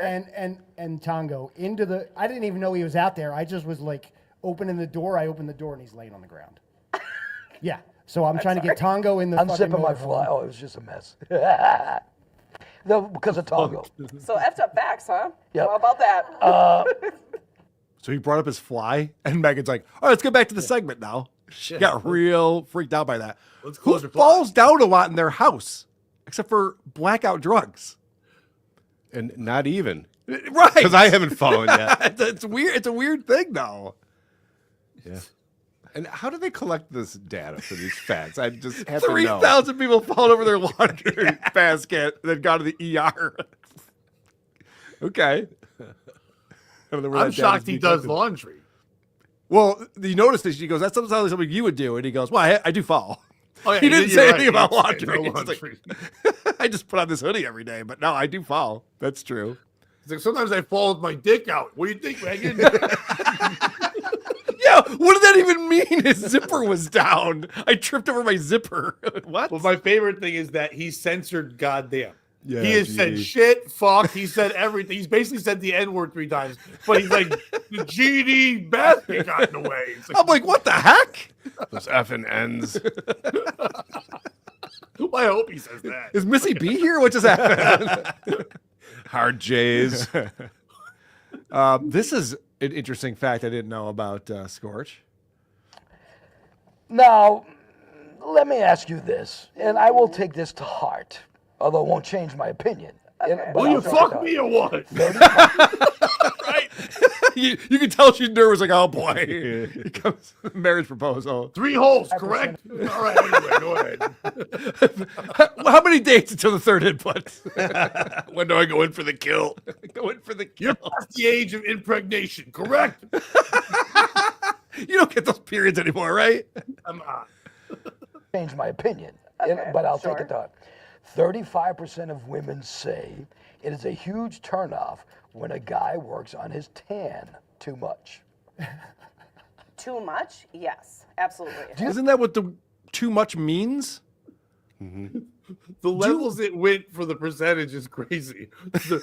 Tell me if you believe this. Less than 50% of people think that sometimes when you work on your tan too much, even though there's no scale of too much or not enough, is not a good thing.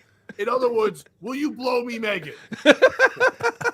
This is such an old radio trope. Yeah. Where you read some stupid thing that the service sends you, and then the caller's just like, yeah, I agree. I knew a guy who was always tanning. I didn't like it. Okay. Gives a shit. That is so stupid. Women are turned off. 35% of women are turned off by guys who work on their tan too much. It should be 100%. 65% of those women fucking love it. Yeah, they're just like, oh, too much? Perfect. That's what I'm hoping for. Right, actually. I wish Jersey Shore would come back. Turn off when a guy works on his tan too much. Too much? Yes, absolutely. Do you think I work on my tan too much? What is too much? See, that's a like, I don't look overly tan when I'm tanned, right? Like, you I don't look like a piece of leather. And I don't look like an orange. Like when I go to the tanning bed, I don't look orange either. Scorch goes to the tanning bed? That's where he blows all his money. That's where he sleeps. If I had a bed at home, I wouldn't be here. It's warm. It's warm. We got a tanning bed locator. You can go on there now. I was very shocked to hear that. Look at her face. A tanning bed. Yeah, her face says it all. She's like, now I got to picture you naked in a tanning bed. They have the same body. They do. They're just gonna fucking hoodies and no pants. It's like that's their whole thing. She is shaped like silly putty. Her body is the worst. And he's shaped like not silly putty. You know, it's like, he's serious putty. This putty means business. It's not fucking around. All right. Here's the last one of the effed up facts that we have. Okay, I'm going to give you one more effed up fact. And I have a problem with this. I have a huge problem with this, and I probably shouldn't because I don't have a woman in my life. But 30% of women have changed their hairstyle without telling their significant other. I've got a huge bitch about that. Again, Pat, to your point, 30% of women have done this thing. It's like, okay, so a third. Yeah. It's not outrageous. Well, what is the other 70% are like while they're at the hair salon or like calling their significant other? I'm doing it. I'm doing it right now. I'm changing my hair. That's what I wanted to ask you guys, because I could give a fuck. Like, let your significant other do whatever they want to do that makes them feel good. Yeah. I would definitely would not care. Well, I want them to tell me so I can pretend like I recognize the difference. That is true. I've definitely fucked that up before. You didn't even notice I colored my hair? Oh, no, it looks great. I totally noticed. The window's open, so the light hit it. Right, yeah. That's my bad. I'm staring at your tits, honey. Staring at your tits. You're Jew. Look Give great. me a break. So, yeah, Scorch is a huge problem with women not telling their boyfriend or husband. I thought he was gonna say boner, by the way, when he's like huge boner. Okay, thanks. No, he's got a huge problem with it. I think who cares? But he's going to explain why he has a problem with this. If you're with somebody, if you're with a guy or a girl, and they get a change in their appearance without discussing it with you, that's wrong to me. That's wrong. Me and Mike talked about this the other day. I had an ex that never wore makeup. Mike said that he had an ex that didn't wear makeup. When she put on makeup, horrible. She looked totally different. It was not her. They looked better than that. Don't do that. But I will. Look at Megan's face. Because Y'all are shallow. no. She's like, what are you guys fucking talking about? Sometimes you dated a girl who would wear makeup and sometimes she wouldn't wear makeup. Yeah. That's a huge problem. Yeah, Also, like, me and Mike's. Go ahead, sorry. Go ahead. Me and Mike talked about this the other day. Yeah. Who gives a fuck what either of you think? They were talking about how they used to have girlfriends. Right. That's so sad. Hey, you ever date a girl without makeup? Oh wait, you've dated a girl? No, but like I hate to like quote like what women say in memes, but that is a walking red flag right there. It's like, don't you get pissed off when they make their own decisions? Yes, that's what I mean. And they're picking out outfits at the store without sending me photos of it first. Yeah. We're you gonna walk around like Mrs. Scorch and also be a whore? We're not letting that happen. Don't paint your face. You just heard Megan say that's very shallow. And so what Scorch decides to do, because he is a shock jock, let's not forget, he's going to lean into it. Oh, no. I am Thank you for admitting that. I am. You walk into the water in the ocean, and it's not even touching the bottom of your foot. I am white sand shallow. I just want to point out, I mean, he went for an analogy there. You can't walk into water and have it not touch the bottom of your foot. That's true. Okay. Well, he didn't even go for an analogy. He just literally discussed what shallow was. Yes. I don't know if you guys know what shallow means, but it's like not very high. Yeah. Openly and admittedly, and look at Raiden agrees. He's back there. He's like, finally, Today's the last day Raiden's getting a paycheck, but that's okay. Stop. I am 100% shallow, but I'm true to myself. Well, congratulations. Thank This you. is why you're not in a relationship. Thank you. My camera. Shame on you. You know, hold on. Now keep that camera wet. For real, though. Shame on you. Why? No. Wow. Megan just went full hole just now. Shame on you. This is why women don't like you. That's a real problem.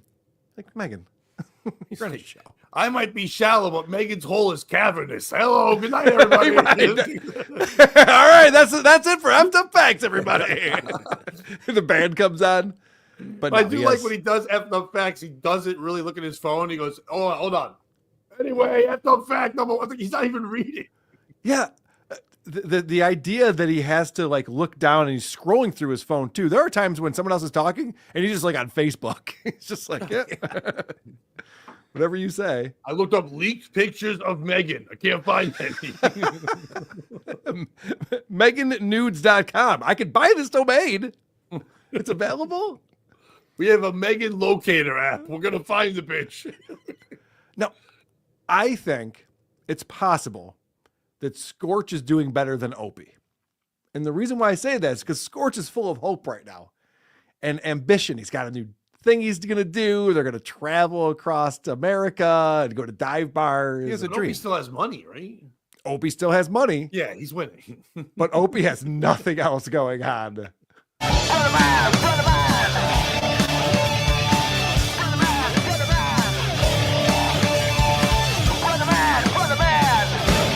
Bum, bum, bum, bum, bum, bum, bum. He did start a new channel. I have to say, I'm excited about what Opie's doing right now from a content standpoint. He's putting out a lot of content. He's doing his morning thing where he talks to the chat. He's got the brand new channel, Opie Unleashed NYC. And Pat, if you haven't seen this, I have not. Okay. Hopefully you have something to hold on to. Because Opie is now unleashed in New York City. And he's got his phone out, and you don't know what's going to happen. He's also doing the Gebhardt's thing. He's in the basement with his buddy Matt over at Gebhardt's Beer Culture. But I want to start with him doing the live stream to promote his new channel, Opie Unleashed NYC. And this is the kind of stuff that you will hear when you tune in. Got my $4.75 coffee. The Starbucks is right across the street, but I'm like, you know what? I gotta support the mom and pop coffee shops, and then they hammer you for $4.75. Are you kidding me? SK, what's going on, brother? I see you. You're from Columbus? Well, right on. Good morning. Good morning, Mike Bergen Jr. I know you're up. You got kids. Coffee, yes, Jay Clips. Coffee in New York. Pretty good stuff. Why did he put out that guy's kids?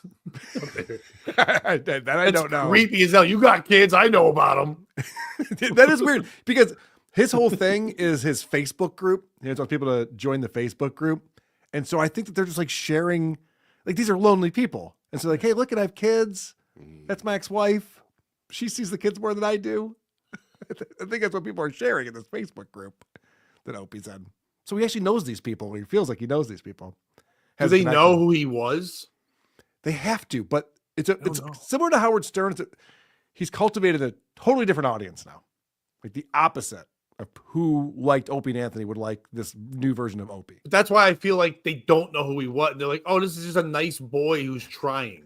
There could be those types of people. So he's complaining about the price of coffee. $4.75 for coffee? Yeah, that rounds down to zero. Pretty good bit. Yeah. The guy owns 3 properties and none of them are cheap. He's complaining about coffee, but he's doing the right thing. Is Starbucks a lot cheaper?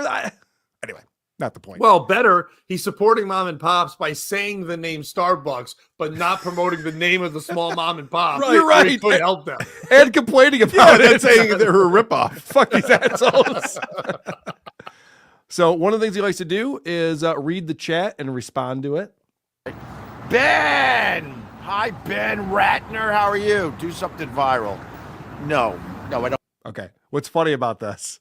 Ben Ratner was Anthony's first producer on Compound Media. So Ben worked for Anthony. He's been in contact with us over here. So he's still tuning into this shit and goofing on OP. Do something viral. It's such an asshole thing to say. But it's all that Opie wants. Of course. Opie doesn't get it. He's just like, oh, my buddy Ben's out here. Is he really just screaming on the street, though, reading comments, but he's just aiming his phone at people? Correct. Okay. Yeah. It's a little unnerving if you're just walking around. You're like, and Opie looks like a homeless guy. Mm-hmm. And they all have phones now. Well, he's calling a guy Ben. That guy doesn't know why he goes, Ben. Oh, never mind, Ben. It's like, what the fuck? Not you, Ben. A different Ben. He's on my Facebook feed. Fucking mom and pops. Keep walking. I'm doing a show. So weird. It's me, now the one you don't know from that show a long time ago. The memberships, all right. Ben! Hi, Ben Ratner. How are you? Do something viral. No, I don't feel like it. I feel like just drinking my coffee and behaving today. I gotta be in the mood. I'm in the mood for a melody. I'm in the mood for a melody. I'm in the mood for the melody. I'm in the mood. That's why Robert Plant is so great, by the way. That's why? Pat, this is what low IQ people do. They say something that reminds them of a song, and then they have to start singing it. We see Ray DeVito do this. He Aspergered his way through it. Oh, hold on. He didn't have any tone. I'm in the mood for a melody. I'm in the mood for a melody. I'm in the mood. Well, it gets worse. I saw you crack up, so I wanted to pause it, but it gets worse. He was able to sing, I'm in the mood for a melody. I'm in the mood for the melody. I'm in the mood for a melody. Try it at home. It's not easy. And he does it effortlessly. I'm in the mood for a melody. I'm in the mood for a melody. I'm in the mood for a melody. I think that's why I can't be a singer, because I have to pronounce every syllable. You know, the rock stars, they don't do that. They don't do that. But there you go. But good morning to everybody, you know. It's 9 syllables. Well, I mean, he did that effortlessly. Can you believe that? He was singing words. He sang it. He broke it down for you. Then he explained it again in case you didn't understand why Robert Plant is a genius. By the way, a lot of people think Robert Plant is a brilliant musician, not because of his solo career. That's not what people are talking about. Like, yeah, man, when he went solo in the 80s, whoo, like his country shit now. The Honey Drippers. Oh my God. If there's a mandolin on stage, I'm there. Let's go. Be careful. There are some Zeppelin tunes. That's a good point. Let's talk about the new channel, Opie Unleashed NYC. There is some controversy around this. Like, Anthony came on his show and goes, oh no, Opie's unleashed. He was leashed before, but now he's unleashed. So everyone's goofing on Opie for this lame name, but Opie thinks it's great. Zach saying, I'm in the mood for an unleashed Opie. All right, well, you might have to subscribe to that other channel. You know, I think I named the channel perfectly because it got the people talking. They got to talking about the name. I mean, in this day and age, you gotta name your YouTube channel something that pops. It's so funny because people are making fun of the word unleashed on my new YouTube channel, Opie Unleashed NYC, and ignore the fact that they've known me for no less than, oh my God, 30 years as Opie, the dumbest, stupidest name ever. So saying Opie Unleashed NYC, that's actually a step up. Wow, that's some own right there. Oh, you think that the new title's dumb? Well, guess what? My name's been dumb forever. Gotcha. Yeah, okay. Better, it also means that out there is already a website called Unleashed Opie. Because he had to add NYC because someone else already has that. Because now he can't go move around to anywhere else. He can't even go to New York State. He can literally only be in NYC for this to be unleashed. Opie, that's definitely Westchester. What the fuck are you doing? Ah, God damn it. Caught me on this Ben, one. where am I? Ben. I love that. So he's like, obviously I did a great job. Everyone's talking about it. Yeah, everyone's mocking you, Opie. Everything that you've been doing, you're doing a great job. Yeah, keep it up. Because everyone's mocking you. And he's back at Gebhardt's, live at Gebhardt's Beer Culture. And he's talking to his buddy, Matt. And this is some great stuff where he's talking about a raccoon because they lost power, right? And Matt had to put all of his freezer goods in a cooler on the fire escape so that the food wouldn't go bad. And then, you're concerned in New York City, who's going to get it? Maybe some raccoons are going to get at it. Do you think rats and raccoons in New York City can't get through a cooler? They we know raccoons can, yeah. Yeah, They with those stupid little hands. You ever see a raccoon up close? It's creepy. They're stupid. You know the Japanese call them washing bear? Why? They do this. Wait. Oh, really? Yeah. That would have been funnier if I didn't have the comment covering up your impression, Matt. Stand up when I do it next. Yeah, exactly. I didn't know it. I didn't know that. So the reason why I played that clip is I want to point something out. We talk about when Opie does his show from his apartment, he is on the lower quarter and all you see are the windows and the view that he has of New York. And people go, well, he's showing off that he has this view. And I had a theory recently that Opie feels small. And he's framing that because that's actually a psychological thing that's going on in his mind. He's now in the basement of Gebhardt's, and he's so far down on the screen that the comments are covering up him and his co-host's faces. This is easily fixable. I want everyone to see that cool ductwork. Right? There's no reason for this. Yeah, it should be cut like the top of the neons in the back. Like, right? Like, at least you can Yeah. not see the ceiling. Right, you or can show there's this a part. keg in the back. Yeah, show the fun signs you have back there. Hey, we're in a bar. Yeah, it's cool. Who's the guy? He's the owner of Gebhardt's, Matt. Oh, so he should definitely be on a podcast. No, Opie I was actually talking to my buddy Drew about this recently. Opie has discovered zero talent in the last 10 plus years. And he's always proud of himself. We're going to play another clip where he talks about how he discovered Jim Norton. And he's the reason why Jim was on the show. And of course, Anthony. And so Opie thinks he's got an eye for talent. And yeah, but the last two talents he found died, right? Well, if you're calling Vic Henley a talent, we better gotta, than this guy. I don't know if that's true. But yes, that is true. Carl Ruiz was fun. Yeah. He passed away, unfortunately. But Sherrod Small got the fuck away from him, and he can't find anyone. You got that Ron the waiter guy who hangs around. I hope he's got nowhere else to go. And the reason why is because of shit like this. This is the kind of stuff they talk about on this show. All right, good. And Andy Vollin's saying pizza sucks. What country are you from? I didn't know Andy Vollin was a communist. What do you mean pizza sucks? I mean, have you ever had bad pizza? Bad pizza, yeah. No. Yeah, no, Helios. No. And so on. Whoa. Bad. Helios? Yeah, bad. No, frozen pizzas. So you've had bad pizza and you've had Helios, and yeah, Helios rules. I'm a big fan of frozen pizza. Some great pizza, but Ilios is freaking awesome. Ilios is very good, and I do pineapple on my pizza. Not every time. Relax. Not every time. Is this different than Scorch's show? No. I mean, this is literally like old radio guy. Who doesn't like pizza? What are you, a communist? This is the Scorch wrap-up show. This is so bad. I've been in morning show radio meetings where they're like, what do we talk about today? They're like, pizza's good. And like, okay, Yeah. you like pizza, I'll hate pizza. And then that lady will come in and she blew a guy for pizza. It's crazy. No, but you got to do the pineapple thing. That's where Right. Opie's head just went to. Be like, But he all right, went right to it. He didn't build up. They didn't even first of all, there's no pineapple on Ilios. So he Right. jumped right. By the way, Opie's never eaten Ilios pizza. No. He's got way too much money to eat that brick shit. Yeah. The fact they're like, you ever have bad pizza? Like, yeah, well, Opie's a multimillionaire who lives in New York City. Of course he doesn't eat bad pizza. Why would he? What would be the point? Yeah, it's the Barrels where we go every Thursday. Like, nah, I doubt it. He is a rich man who acts like a poor person.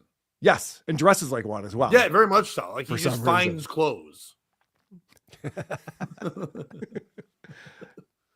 Another thing that's going on here is that his buddy Matt is married to a Filipino woman, and they've had 2 kids, and one of them was recent.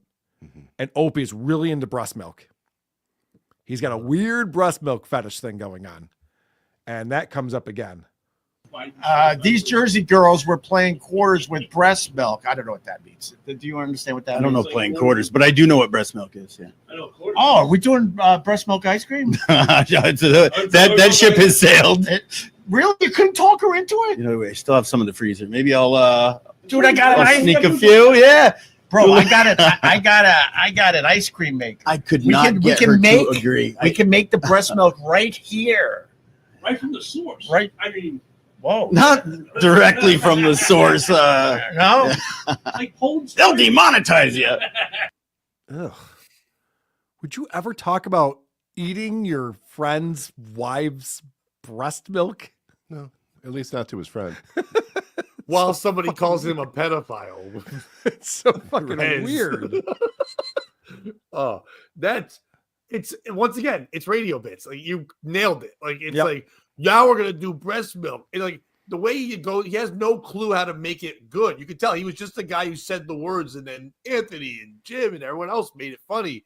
But he goes, "Yeah, I got an ice cream maker." Like we know how it works. Like, Yeah, we know you can make ice cream from milk. We're aware of that part of it, LP. and then But doesn't breast milk. explain to a new audience that this other guy must have a wife or girlfriend or someone who's pregnant. He's like, "You got tits?" Like, he's like Well, to that point, Pat, you probably haven't seen this, but this was like a year ago. Opie's big bit on this show was pouring a shitty beer in his shoe and then drinking it out of his shoe.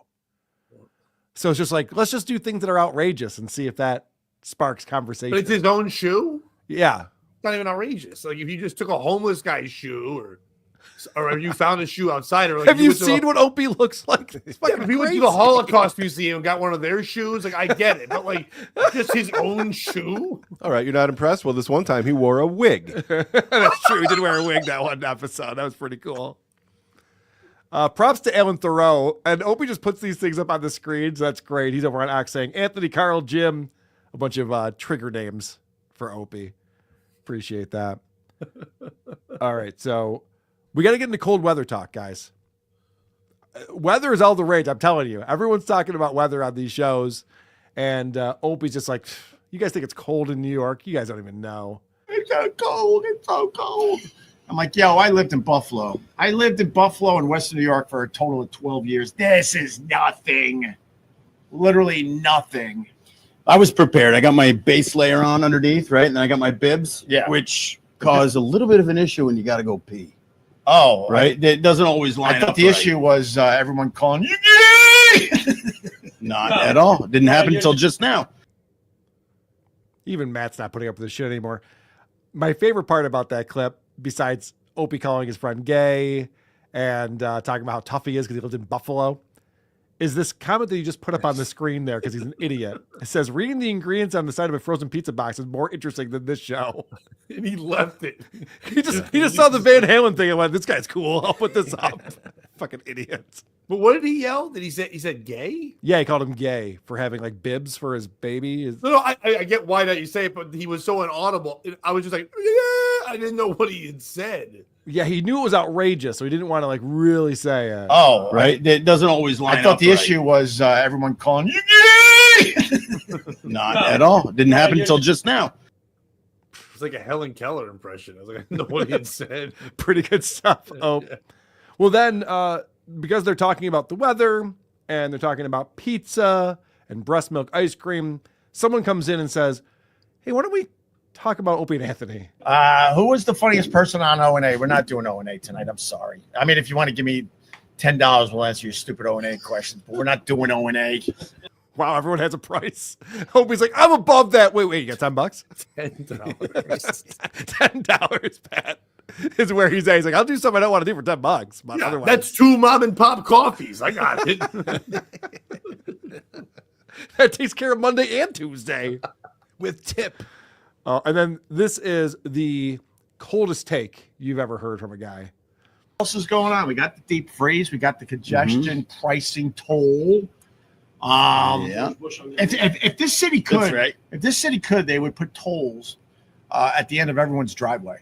Oh, 100%. They would just put I mean, a toll not at a the end lot of of your driveways, but yeah, but They're blazing saddles. because they want to hammer you. Oh, Ron's here. No. Oh, Ron. Hi, Ron, the waiter. Oh boy, that's where I tapped out when Ron the waiter showed up.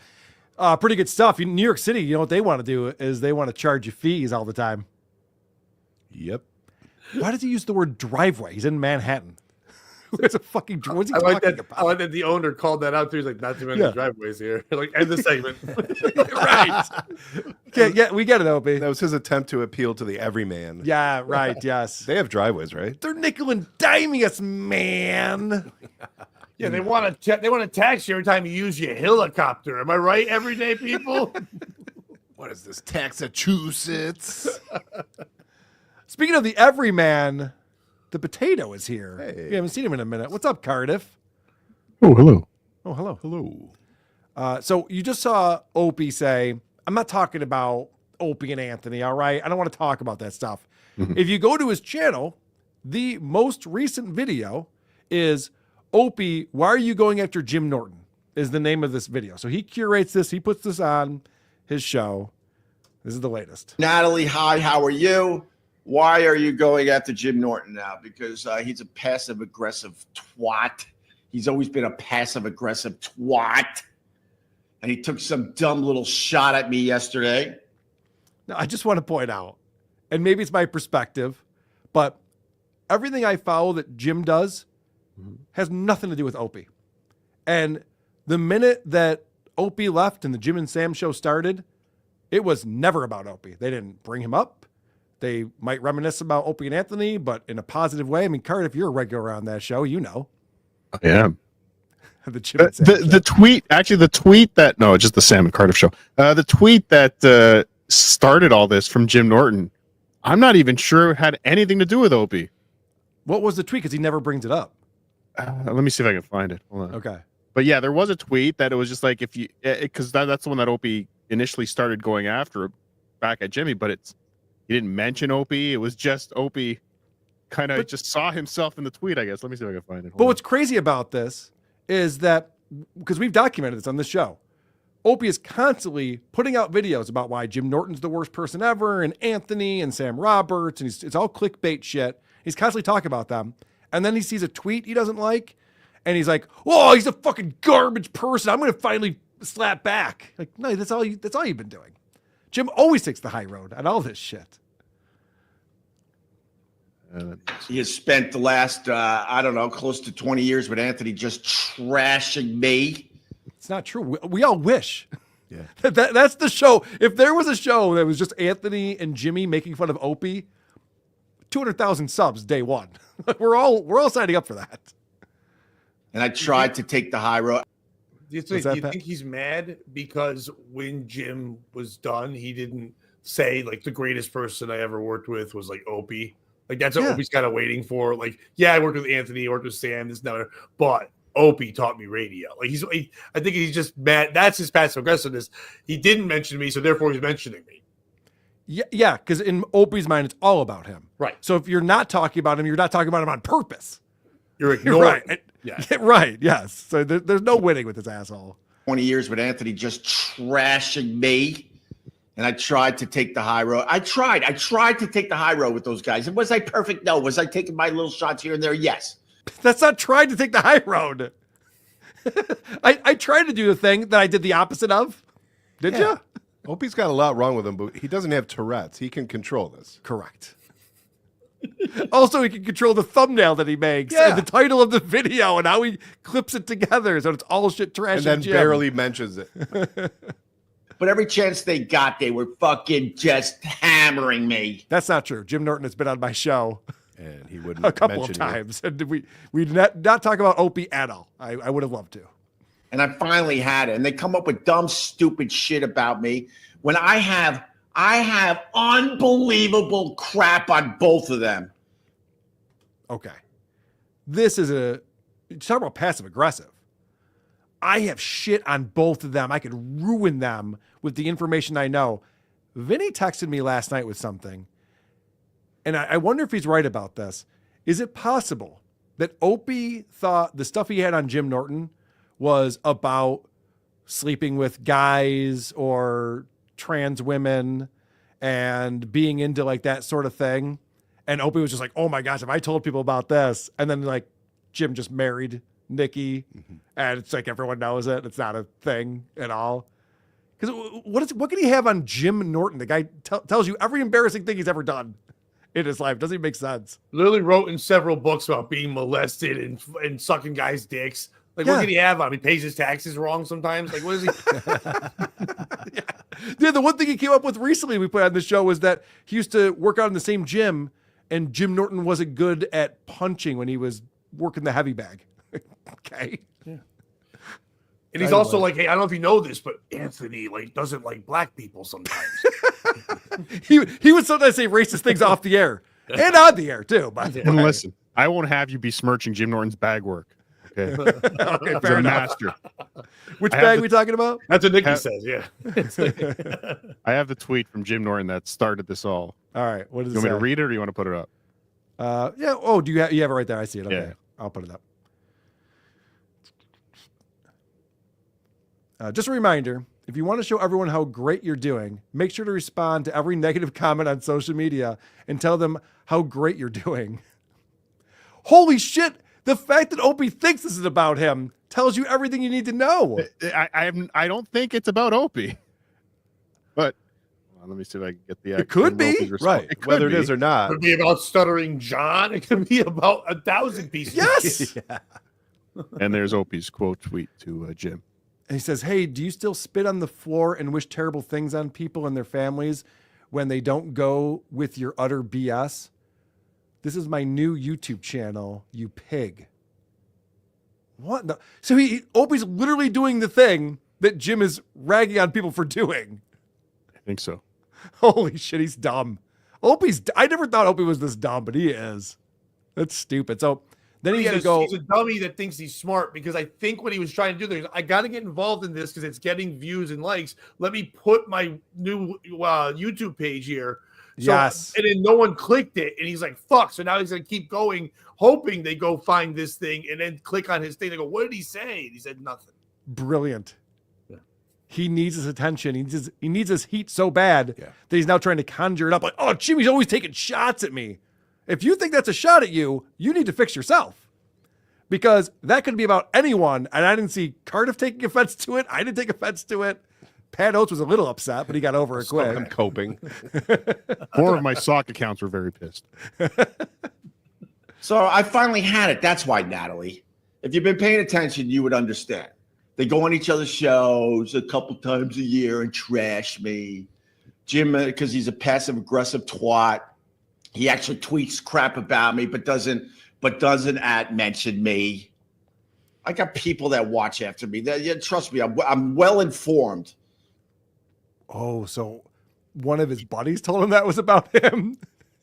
That's even worse. He's mad. Yeah, I think Jim's talking about Joe. I would have been like, fuck you, man. It's not about me. He's mad that he did not mention him. Give me Right, the credit I deserve. He wanted to be tagged in that. That's what this is. That's so dumb. When we last checked in with Opie, someone brought up Jim, and he's like, I don't get Jim. Yeah. But he was talking about how successful he was. He was admitting to that. Opie said, Jim's new show is so popular, and I don't get it. Exactly. He wants to be connected to it. Someone's a little jelly. Yeah. In the words of Stuttering John, someone's a little jelly. Also, if I were to ever react to someone online, which I wouldn't, yeah, I probably wouldn't advertise my new show within that. You know, yeah. Fuck you. By the way, check out my YouTube channel. Yeah. Subscribe, hit like. Yeah. No, he's right by doing that. It's the right move. Do I click on a lot of stuff? No, but I'm well informed. I got a chief of staff. That looks into these things. So finally, I'm like, you know what? Gloves, all right. I love this thing where he has to pretend he's above it while admitting he's not. Do I click on this stuff? No. We just saw, Cardiff just showed us that you actually, quote, retweeted it. So obviously you click on it and type stuff and then click some more. Starting to sound like he's got a PI named Dustin somewhere. Yeah, he's making his way to the Dabbleverse. He's coming in hard. Fine, gloves are off. I got tons of crap on both of you. Wow. What a shitty thing to say. Oh, did I pick my nose during the show? Did I? Really? No one brought that up, Yeah. Opie. What a lunatic. Right. He is spiraling. It feels like he, now knowing that John is gone, that he's like, I need Carl to focus on me again. It feels like that to me too, and I don't want to He's sound like a acting out narcissist. more. I know, but seriously, he's acting out more. He's doing the things that he hopes that you, Shuli, everybody just start the Opie thing, so there could be a new like Ron the Waiter verse or whatever the fuck it would be. And I'll fucking get involved in that horse shit. But he's Buy not, that domain. Buy that not domain as right now. interesting as John is, and he never will be. As much as John sucks, John's more interesting. Yes, John is more interesting than Opie, but man, Opie's decline right now is something to behold. As well as this face that he's making right here. What the fuck? He looks like Jim right there. It's like, In his own words, he says a couple times a year they trash me. He didn't say they try and ruin my lives with evidence that they have on me. No. So if they're trashing you, trash them back. Right. His response is, I have shit on you guys. And that's such a shitty thing to say because either say it or don't. Right. If you got something to say it. Yeah. But when you do that, then you try to get people to conjure up what it might be. Because then that's infinite possibilities. And people can start speculating and running wild with it. It's such a dick thing to do. I mean, I know shit about Cardiff. And I if you guys knew what I know about Cardiff, but I'm not going to say I'm a nice guy. Speculate. No one accused you of being a nice guy. is this the Unleashed show, or is this just the regular on my apartment morning thing? This is the regular Opie radio morning. So he doesn't save his hot take on someone that would make you go to his Unleashed show for his Unleashed show, where he can spill the dirt on Anthony and Jim and everything. So I would go there to hear what he has to say, even though it sucks. Can I just gives that away? Right. Can I explain this to Simple Pat, please? Yes, please. Opie Radio is when he does his radio show in the morning on YouTube. I know the logos are similar. Opie Unleashed NYC is when he's unleashed into New York City, when he's beyond that glass. You're not actually correct about that, No, Carter. wrong. We just watched the clip where he was outside. Really? I don't know. Yeah, because he's trying to promote his channel because it's not monetized yet. So he's doing that show on Opie Radio, but telling people to sign up on Opie Unleashed so that he can monetize it. Got it. And start doing it over there. But thanks for being passive aggressive towards me. I do think that Pat brings up a good point though, because Opie's responding to Jim's thing on Twitter with a link to his other channel that he doesn't talk about any of this. Someone saw that just like, oh, what does Opie have to say about this? And it's the wrong thing. You'd have to go to this other channel.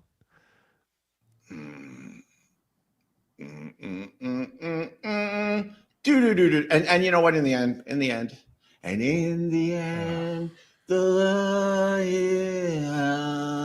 He can't fucking stop himself. This guy, he needs a friend. I do miss Vic Henley now. In the end, I didn't do crap to those guys. I literally didn't do crap to those guys. That's so funny because I remember when he first started doing Opie Radio, the podcast, and he said, I've been working on myself. I've been seeing someone. I'm taking responsibility for my role in things and how they went down. And it didn't take long for him to get right back to, I didn't do anything wrong. Everyone's against me. What a childish thing to say. Did he record all of them peeing or something? Well, yeah, that's why he got fired. Yeah, I mean, like, that's something. that is something. Is if we didn't drag Jim Norton onto a massively huge, successful Opie and Anthony show, he didn't make the show successful. He was brought in when the show was pretty much way on its way. You would think that Jim was on Twitter or on his show or something going, oh my God, I had to drag Opie with me. Because without me, that show was like, oh, Jim was never said those things. He doesn't think that way. He would never say those things. He's very appreciative of his time on Opie and Anthony. And now Opie's on there going, we were going to be successful anyway. It's like, okay. What a douche. And if I didn't bring Jim Norton in, yes, me, Anthony was against it at first. Yeah, if I didn't bring Jim Norton in all those years ago, he would be doing stupid gigs at firehouses up and down the Jersey Turnpike to this day. I kind of like that one. Kind of like that. So to answer your question, I just finally had it.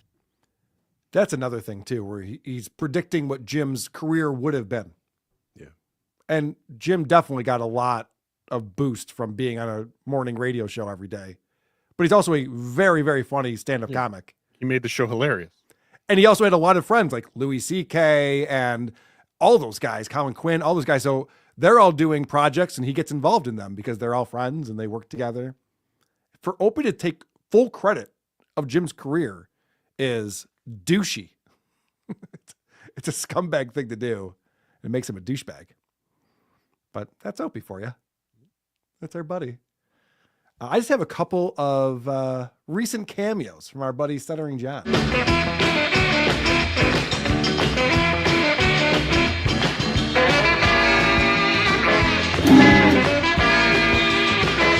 Peach. Bam. Gakia. Pat, are you familiar with what John's doing now on Cameo? Oh, yeah. I saw that when he's in the car and stuff. Yeah. I've seen that. Yeah. So John decided he's out of the Dabbleverse. He's not doing the Stuttering John show anymore. But actually he is $40 at a time as he responds to people's Cameo requests. And he hasn't done one since Thursday. Maybe it was Wednesday. No, I think it was Thursday. Well, he hasn't done a public one. Well, no, it tells you on Cameo the last time he recorded. does it? Yeah, which is interesting because I think he's starting to get over it. I think the people who are requesting it are starting to get over it. Yeah, it says last Thursday at 3:52 p.m. was the last time he recorded one. So let's see some examples. He's dressed up nice. we were watching this on Uncle Rico last night. And look at this suit coat he's wearing. Hi. Wow, my favorite baseball player of all time. It's corduroy. He's wearing a corduroy sport coat.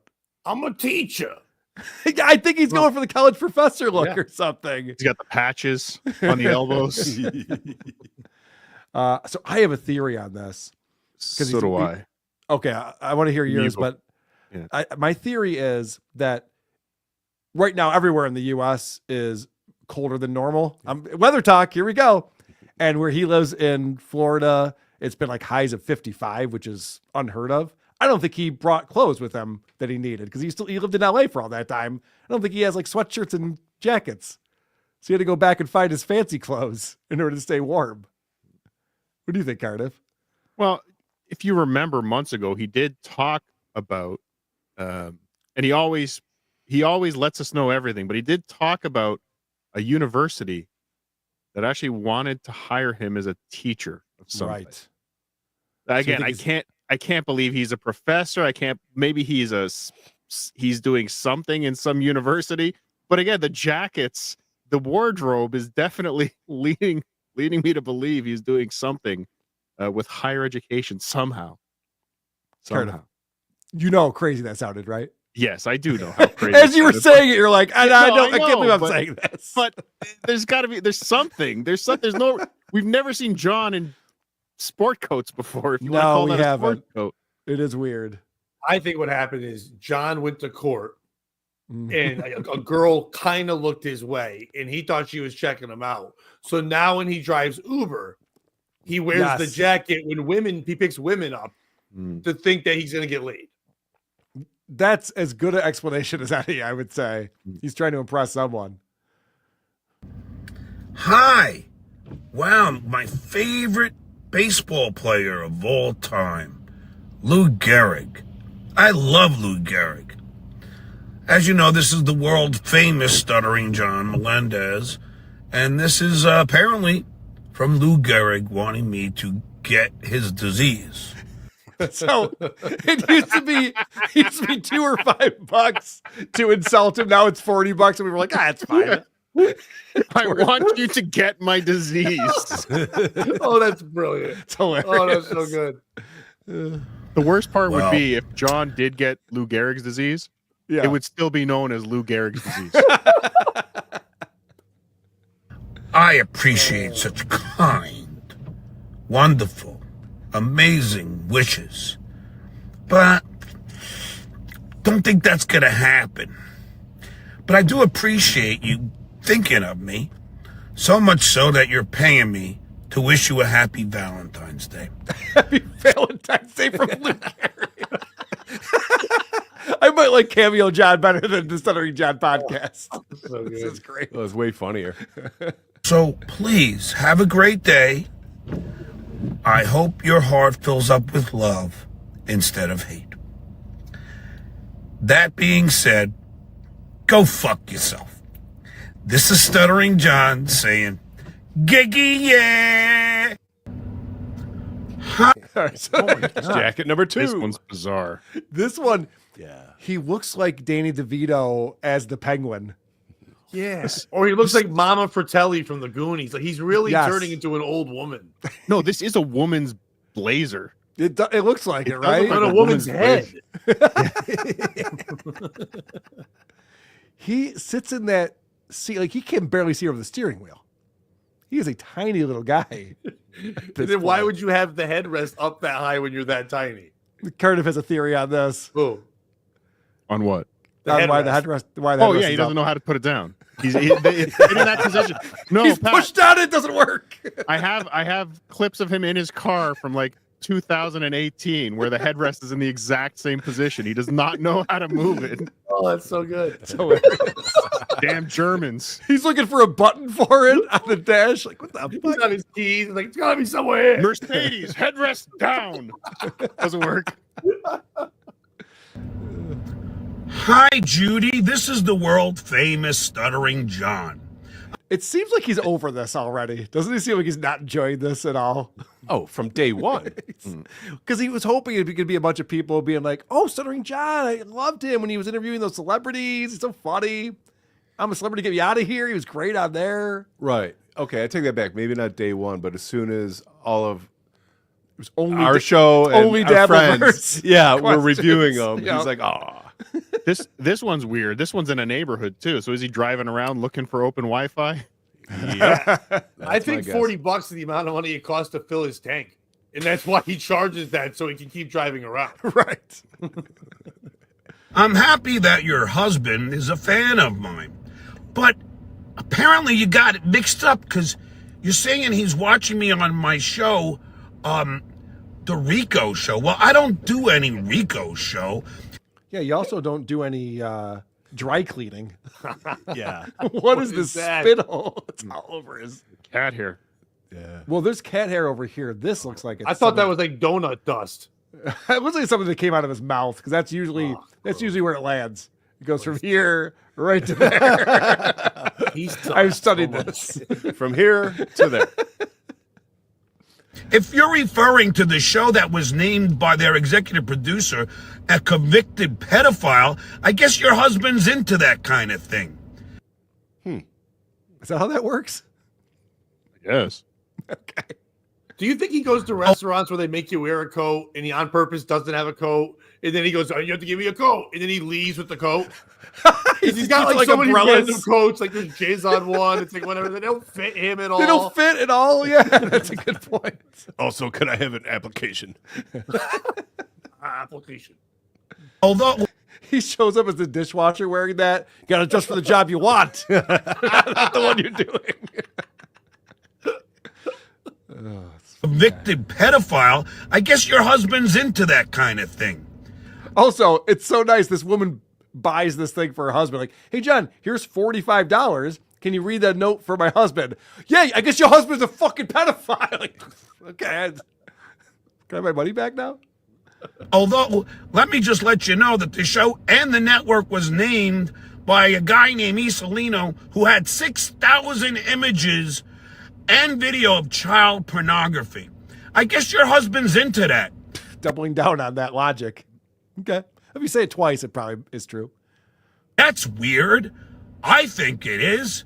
But you might like this show that has no original content. They just watch me, a way more successful, way funnier, and a man who's actually achieved and done things in the entertainment industry. So your husband, probably, I hate to say it, is a loser who watches a bunch of losers, including these 5 knuckleheads who can't even come up with original content. They stole an idea from Lady K, who stole it from Opie and Anthony, who stole it from Howard Stern. Yes, they have a guy who says that he was a writer for The Tonight Show. He wasn't. I was. I'm in the Writers Guild. He was a faxer. So, Skull! Your husband's a weirdo. Well, it's good to see that he's left the Dabbleverse behind and moving on with his new life. Holy In his new mobile studio. Look at how triggered he gets. Someone writes Rico in the thing, and he's just like, oh, fucking Mike Morris and Julie Shinway and No. Lady K. Now, I have some inside information here, Carl. Now, I don't know if I should tell you this, but the reason John was so upset with that one, because the woman who ordered that for her husband was Susanna. That would make sense. So we do know that John just got his last paycheck from YouTube that came in on the 21st. And so there's no more income coming in aside from these cameos and whatever university job that Cardiff thinks he has. Florida State. So, okay, yeah, now that you say Florida State, that does make sense. So we'll see how much longer John What can about hold the out. stand-up gigs that are going so well? He's not making money off that? He did do that stand-up gig in St. Pete's, but for a dozen people. Not a good time to take up jacket wearing. Expensive hobby. I want to bring on Mary Beth, who's here, waiting patiently in the wings. Our review girl. Hello, What's up, Mary? hello. What's up, Mary Beth? How you doing? Good. Let me just, there we go. There you go. Now she's ready for this. We have a game to play. Cardiff is going back and watching Tommy T. He goes by now. Right? Tommy T Podcast. Tommy T Podcast. He's going back and watching these. To Catch an Alien is my favorite. I love these. It's time for everyone's favorite new game show. To Catch an Alien. What do you say, Carl? Are you ready to catch an alien? I am now. Brought to you by hackmania.com. Promo code COME. You know, the Matt Gateses of the world, the AOCs of the world, they're pretty safe, and that's why they're able to do whatever they want. Matt Gates is interesting. I watched An American Greed on him. I forget what it was about, but it was a whole thing. Do you know what I'm referring to? No, I know Matt Gates, like I know but I don't know the American Greed episode. Keep on. I said I don't watch TV. Yeah, I forgot. If it was an anime, I asked him. I said, "Did you ever see Black Mass?" Never saw it. What is it? Black Mass with Johnny Depp. Whitey Bulger. Oh, right. Okay. Yeah. Ask him a movie. Ask him like a. I'm a movie illiterate. Oh God. Ask him a movie he's There's never gotta be seen some before. 90s movie. If anytime it's a 90s movie, unless it has Adam Sandler Did in you it, see I the haven't seen last Mission Impossible? Holy shit. Get off the movie thing. He just said he only watches Adam Sandler movies from the 90s. It's not a good subject. I haven't seen any Mission Impossible. But just the point being, I haven't seen the single Mission original Impossible. Willy Wonka. I have seen that. Classic. But when I was Good asking, try. That's your guess. like his generation, they don't. It's all social media, no cable, no nothing. Well, right? So you want to know how you're going to be so depressed? You're never going to forgive me, Tommy. You know how I watch movies? How? On TikTok, what they do now is they hook you with like a 5-minute clip of a movie. Yeah. And so then I'm like, ooh, this is cool. And then I go to the page where it has the next consecutive 5-minute clip. Mhm. So I'll watch half a movie through TikTok 5-minute clips.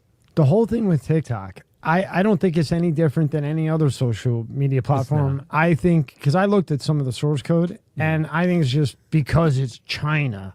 But to me, it doesn't look much different than anything else.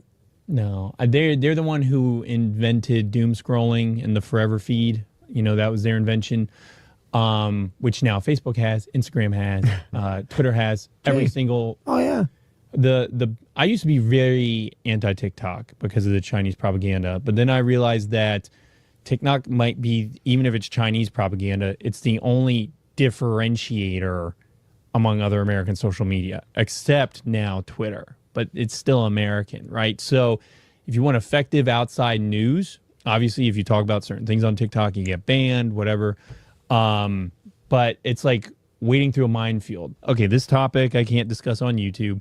This one I can't discuss on Twitter. Yeah. This one I can't discuss on TikTok. So TikTok does have censors. And Oh yeah. I don't mess with it. Real at first, I was sold on that Chinese bullshit until I looked, and now I just can't stand even going on because every time I go on, it's somebody yelling. I like a fucking cat. Depends what the trend is. I don't know, like a guy barking like a dog. Like, well, having two, I have a 16-year-old and a 13-year-old, and So now, especially, one thing I tell people about like kids in video games that they need to understand is, like, especially guys, where can guys go and be stupid now? Right? Like when you were growing up, you probably have some memory. Me and the boys getting together, doing stupid stuff. Some of you get in trouble, and your moms are like, just be home by 5 or be home before dark. And you get in trouble or whatever, but you have a lot of good memory with your guy friends. we had the strip. Did you have the strip? We had the strip. Just 8 So cars. yeah, if you had a cool car, you would go race on the Oh, strip. right. And the cops would kind of look the other way because you're just fucking around, or you'd make your Yeah. exhaust loud. That's what we used to do. Now, shit. Well, so people go, What did Tommy say next? Here are your choices.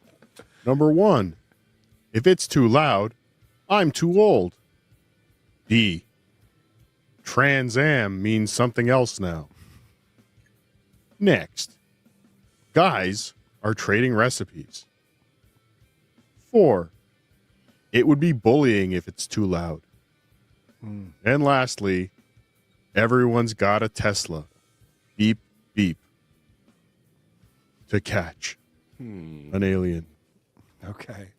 Carter, just a quick question for you. Why did we need so much setup for that? I just, there were a lot of just Tommyisms in that I needed Yeah, to no, there put in were some fun ones. I agree. I know it was a little long, but it's pretty much at the end now.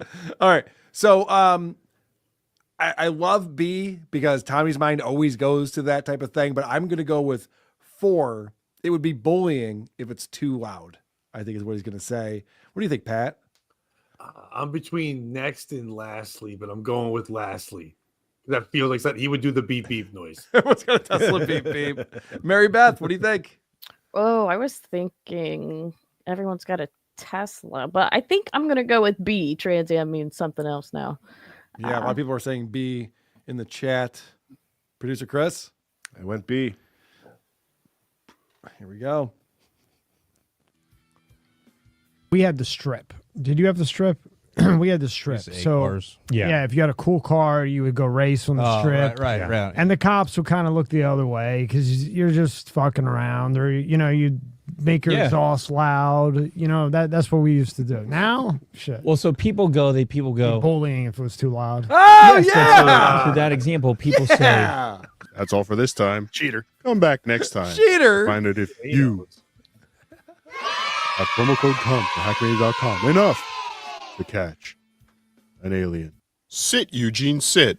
Good dog.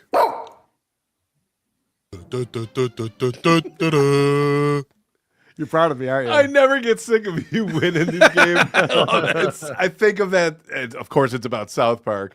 The kid who had 0 friends on Facebook and he gets one, he's like, yeah! Yeah!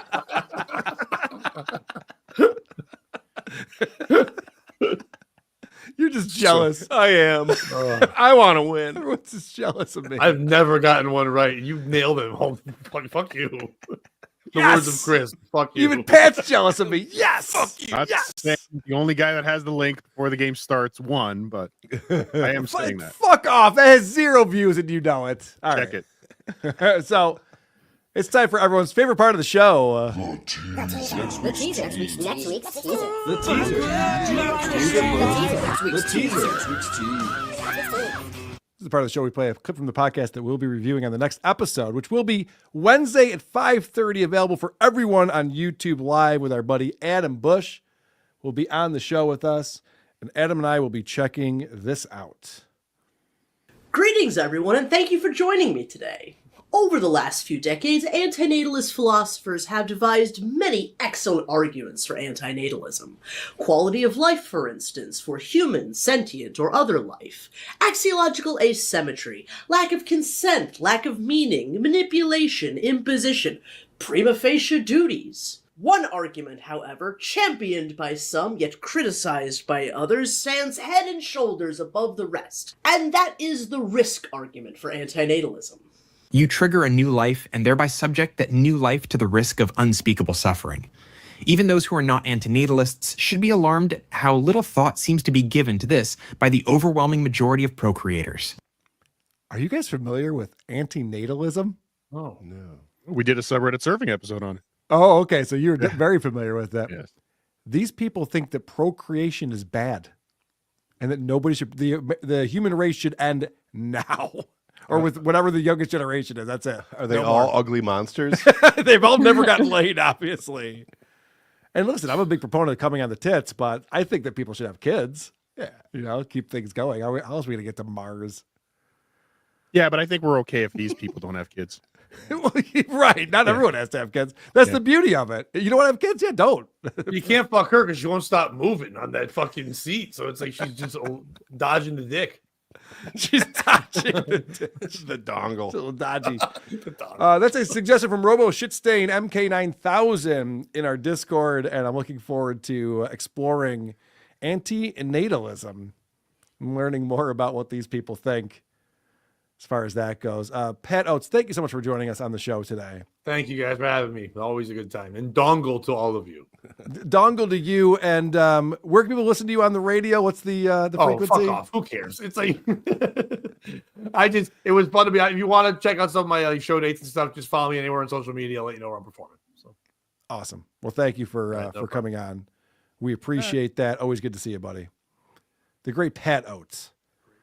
And Cardiff. Yes. What are you up to, buddy? Where can people find you? Well, this week, speaking of subreddit surfing's back this Thursday on the subreddit surfing Rumble channel. Be there. Me and Vinny will be talking about people getting lost in a forest. Can you be more specific? I didn't see that. It's a missing 411. Oh, right. Vinny was telling me about that. Yes. Yeah. We've got a doozy of a guest coming on, so it should be a fun show. Awesome. Definitely check that out. And Mary Beth Rosie on OnlyFans. Yup. OnlyFans.com/MARIBETHROSIE. Show off. Man, wow. Memorize your own name. Look at you. Well, I can't remember if there's an @ symbol in front of it or not. I don't know. It just You'll find it. Get on the OnlyFans. Have you been getting some new shoots going? Yeah, I actually just shot some stuff today. Pretty in pink. Oh, for Valentine's Day. Yes. Well, heart themes and whatnot. Who's the photographer? That pervert Brian? Yeah. Yeah. That's what I figured. That lucky pervert. Goddamn Pervert Brian. Oh. Oh, he's the best. Brian just did an episode of The Creep Off with us. If you're not following The Creep Off on Patreon or subscribe to the YouTube channel, we do bonus episodes every Friday. And we did a fantastic one with Brian. We did a scum stream. And Vinny found this guy.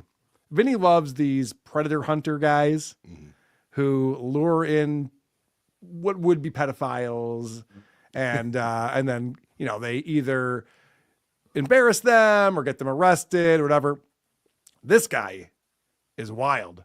These are like these dads who have had like their children get attacked in the past, so they have they're pissed. They're looking for vengeance. So his thing is he finds these people, he lures them in, and then when he meets up with them, he goes, listen, here are your choices. I can either call the police right now and I'll show them all of this text thread and all the things you were saying to someone who you thought was 12, or you just let me and my buddy open hand slap you out back 4 times each. And they always go, all right, I'll just take the open hand slapping.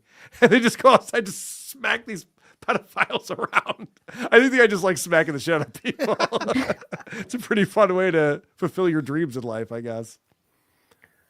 So that's on The Creep Off with Brian Johnson if you want to check. Which one would you choose, Carl? I said this on the show. And obviously I will never run into this because I don't try to communicate with children. You won't get caught. Yeah, I find them all annoying. But I said it on the show. I'm going to the police station. I'm like, yeah, call the cops. I'll go to the police station. And then I'm sitting down and going, I'm not talking without my lawyer. Like that's as easy as that. You don't have to get slapped around. You don't have to talk to anyone.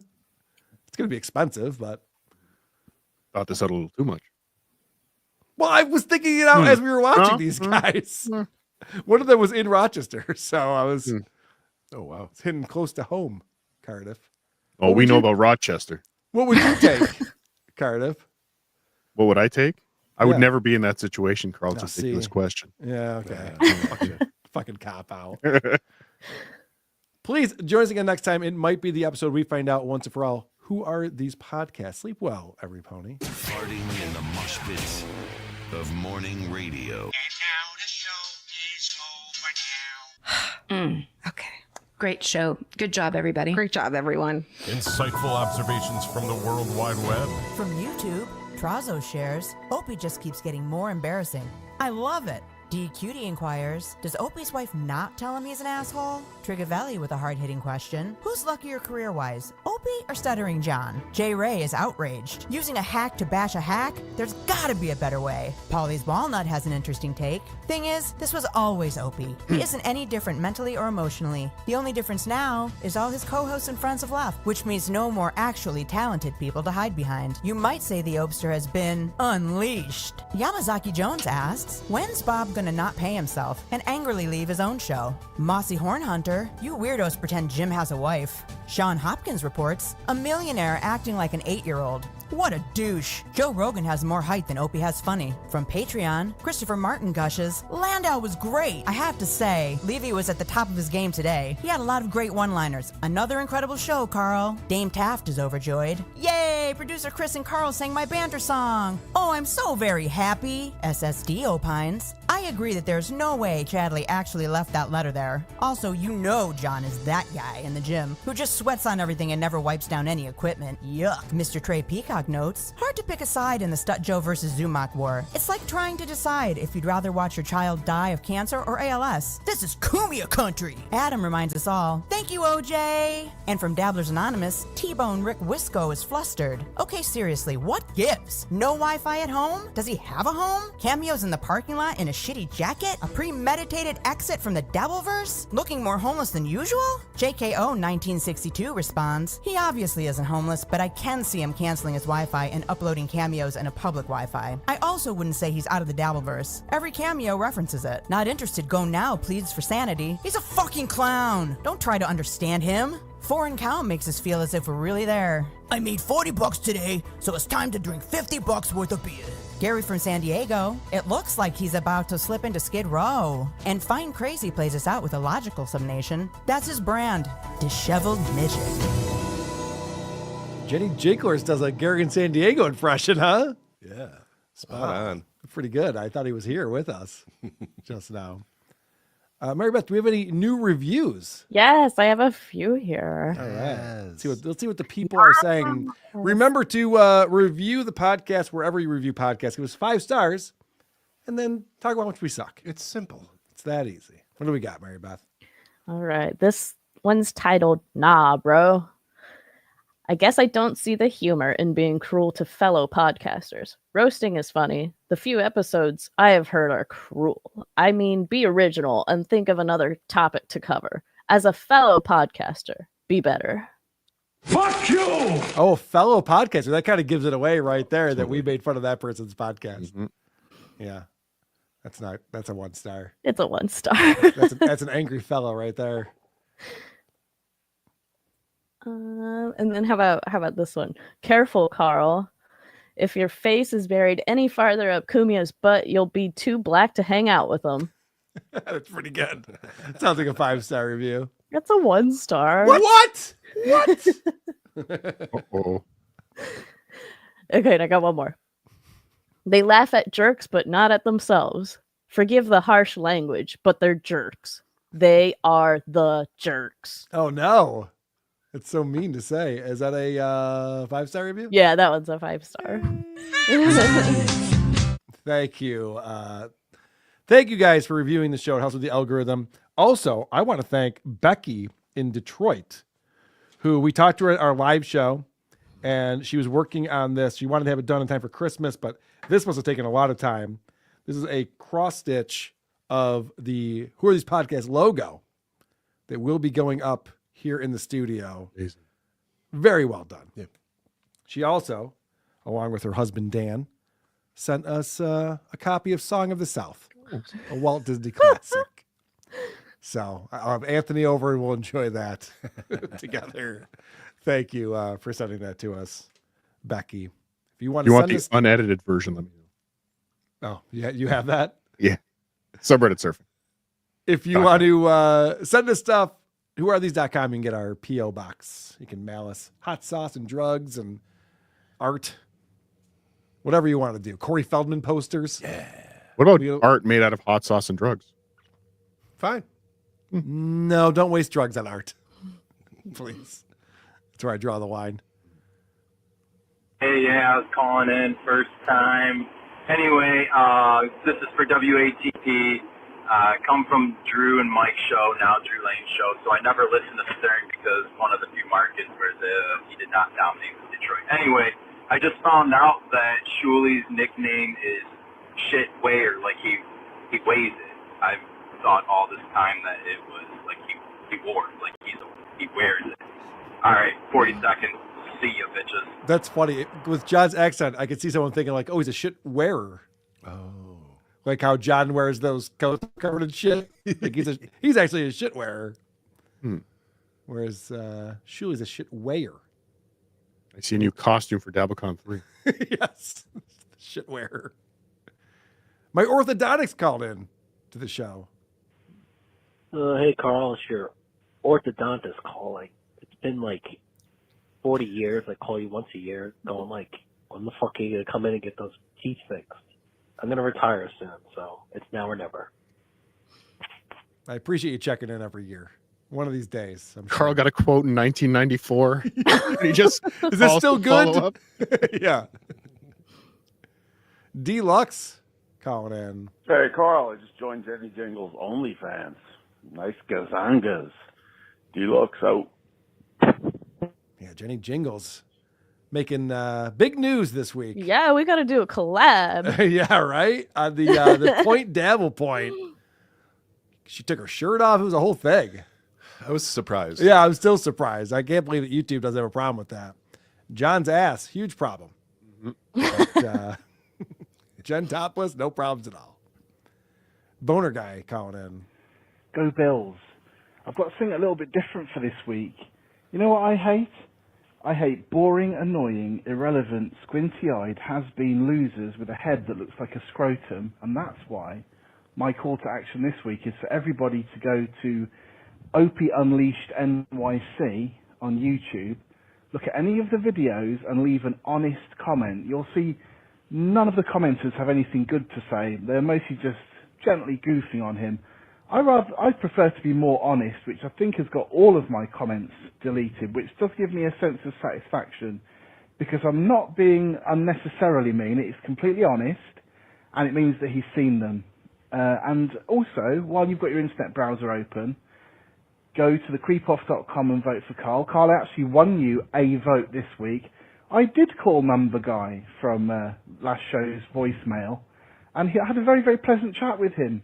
And he's voting for you this week, so you can thank me later. Yes, I'll thank you now. Thecreepoff.com, vote for Carl. Because I brought it this week. I think I'm a shoo-in for it. Who would vote for Vinny? Idiot. Sucks. Every week. Hey, Carl, I was listening to the show, and, with the padded agent and the zooier than now, what's the deal with these guys sounding like they're on NPR? There's got to be a correlation there. Let's have someone look into that. All right, bye. It is odd. It's a very dry show. We're talking about being sexually attracted to horses. Yes. That was my first takeaway. Is like they are so factual and they sound well adjusted, especially Diaper Dude. Yeah. He was proud. Well, you're probably asking, is wearing a diaper every day and shitting and pissing in it for you? I think it is. And I'll tell you why. Okay. You hear what you're saying? Oh, here's a good question. Hey guys, I'm really struggling with the Frenchie stuff because it's funny as hell, but at the same time I feel really bad making fun of a retard, which you're allowed to say now because Trump's backing out of office, obviously. USA. So I think I've come up with this level to decide whether or not it's acceptable. Does that thing live on its own, like pay its own rent and electric bill and all that, like responsible for groceries and all that? Or is it in some like tarted home where it wouldn't know what to do with a electric bill if it showed up? Because if it lives on its own, fair game. I mean, it's Stuttering John at that point. But if not, I would feel too bad. Chris, call me back, please. That is a great question. Do you think Frenchie is paying the bills and making lunch and dinner for herself?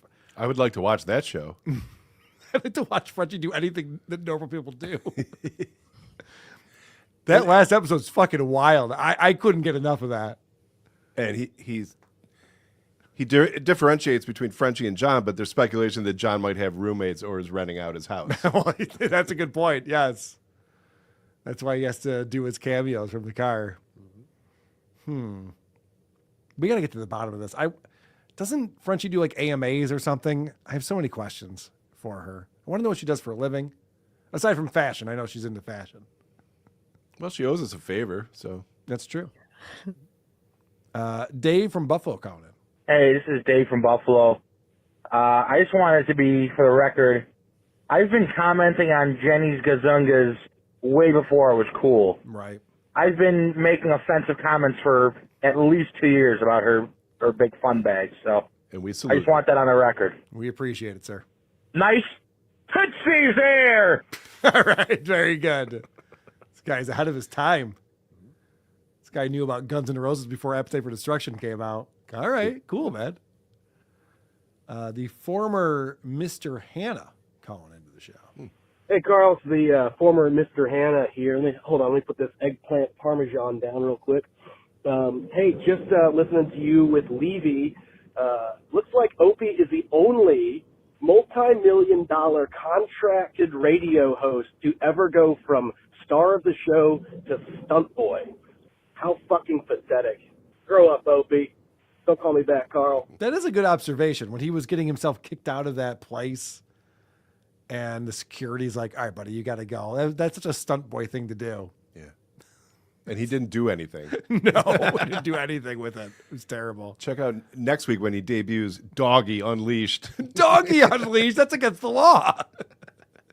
Can't do that. Gary in San Diego has some thoughts. Hey, hon, that imbecile SJ, you would not consider him a celebrity, would you? Well, he was a celebrity up until 2004. That was the last time he was on camera on The Tonight Show as the announcer. But since then, 11 years ago, he's not a celebrity anymore. If he wants to be considered a celebrity, get him on Celebrity Dancing with the Stars or Celebrity Jeopardy. He says he aces that all the time, Celebrity Jeopardy. He could win some money for his charity, which might be Stuttering John, but at least he'd get some recognition. And he says he aces it. He says some shows he never misses a question. Mm-hmm. But in reality, I think if he got on Celebrity Jeopardy, he'd be in the negative and wouldn't even be able to go to the double Jeopardy, the final Jeopardy round. Right. I don't think he'd make it to final Jeopardy. He'd be in the red ink. Yep. Anyway, that's what I'm thinking. Rock and rolla. Thanks, Gary. Thanks for your thoughts. I bet Gary watches a lot of Jeopardy and Wheel of Fortune, would be my guess. In a common room somewhere. The lobby.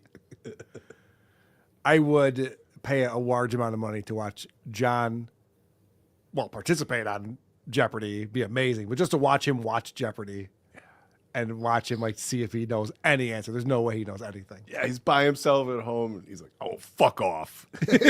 Yes. It would be like the Norm Macdonald's, Burt Reynolds. Right. Saturday Night Live Jeopardy. Just any number at all. Any number. That should be an SNL movie. Yes. Hey, Carl, it's Joe. I've been listening to PKA since it started all the way back, off and on. Nowadays, I usually just go through the timestamps that they show and, listen to what I want to listen to. They're pretty intolerable most of the time nowadays. I just want to say, when you said that you make fun of Woody's autistic kid as a joke, you really should have emphasized that it was a joke.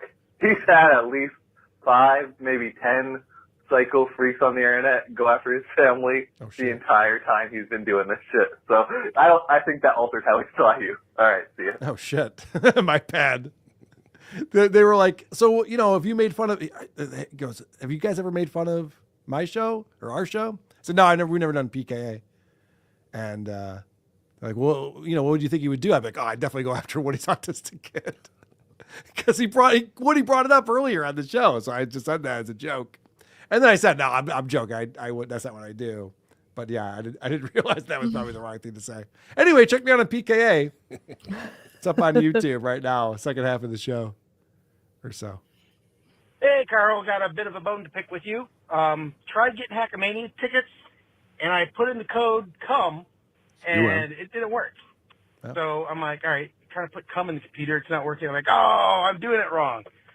Now my keyboard doesn't work. Oh. Brand new computer, Carl. Rookie mistake. My CUM. So, pay it for me. All right, shoot. Get on that, Moody.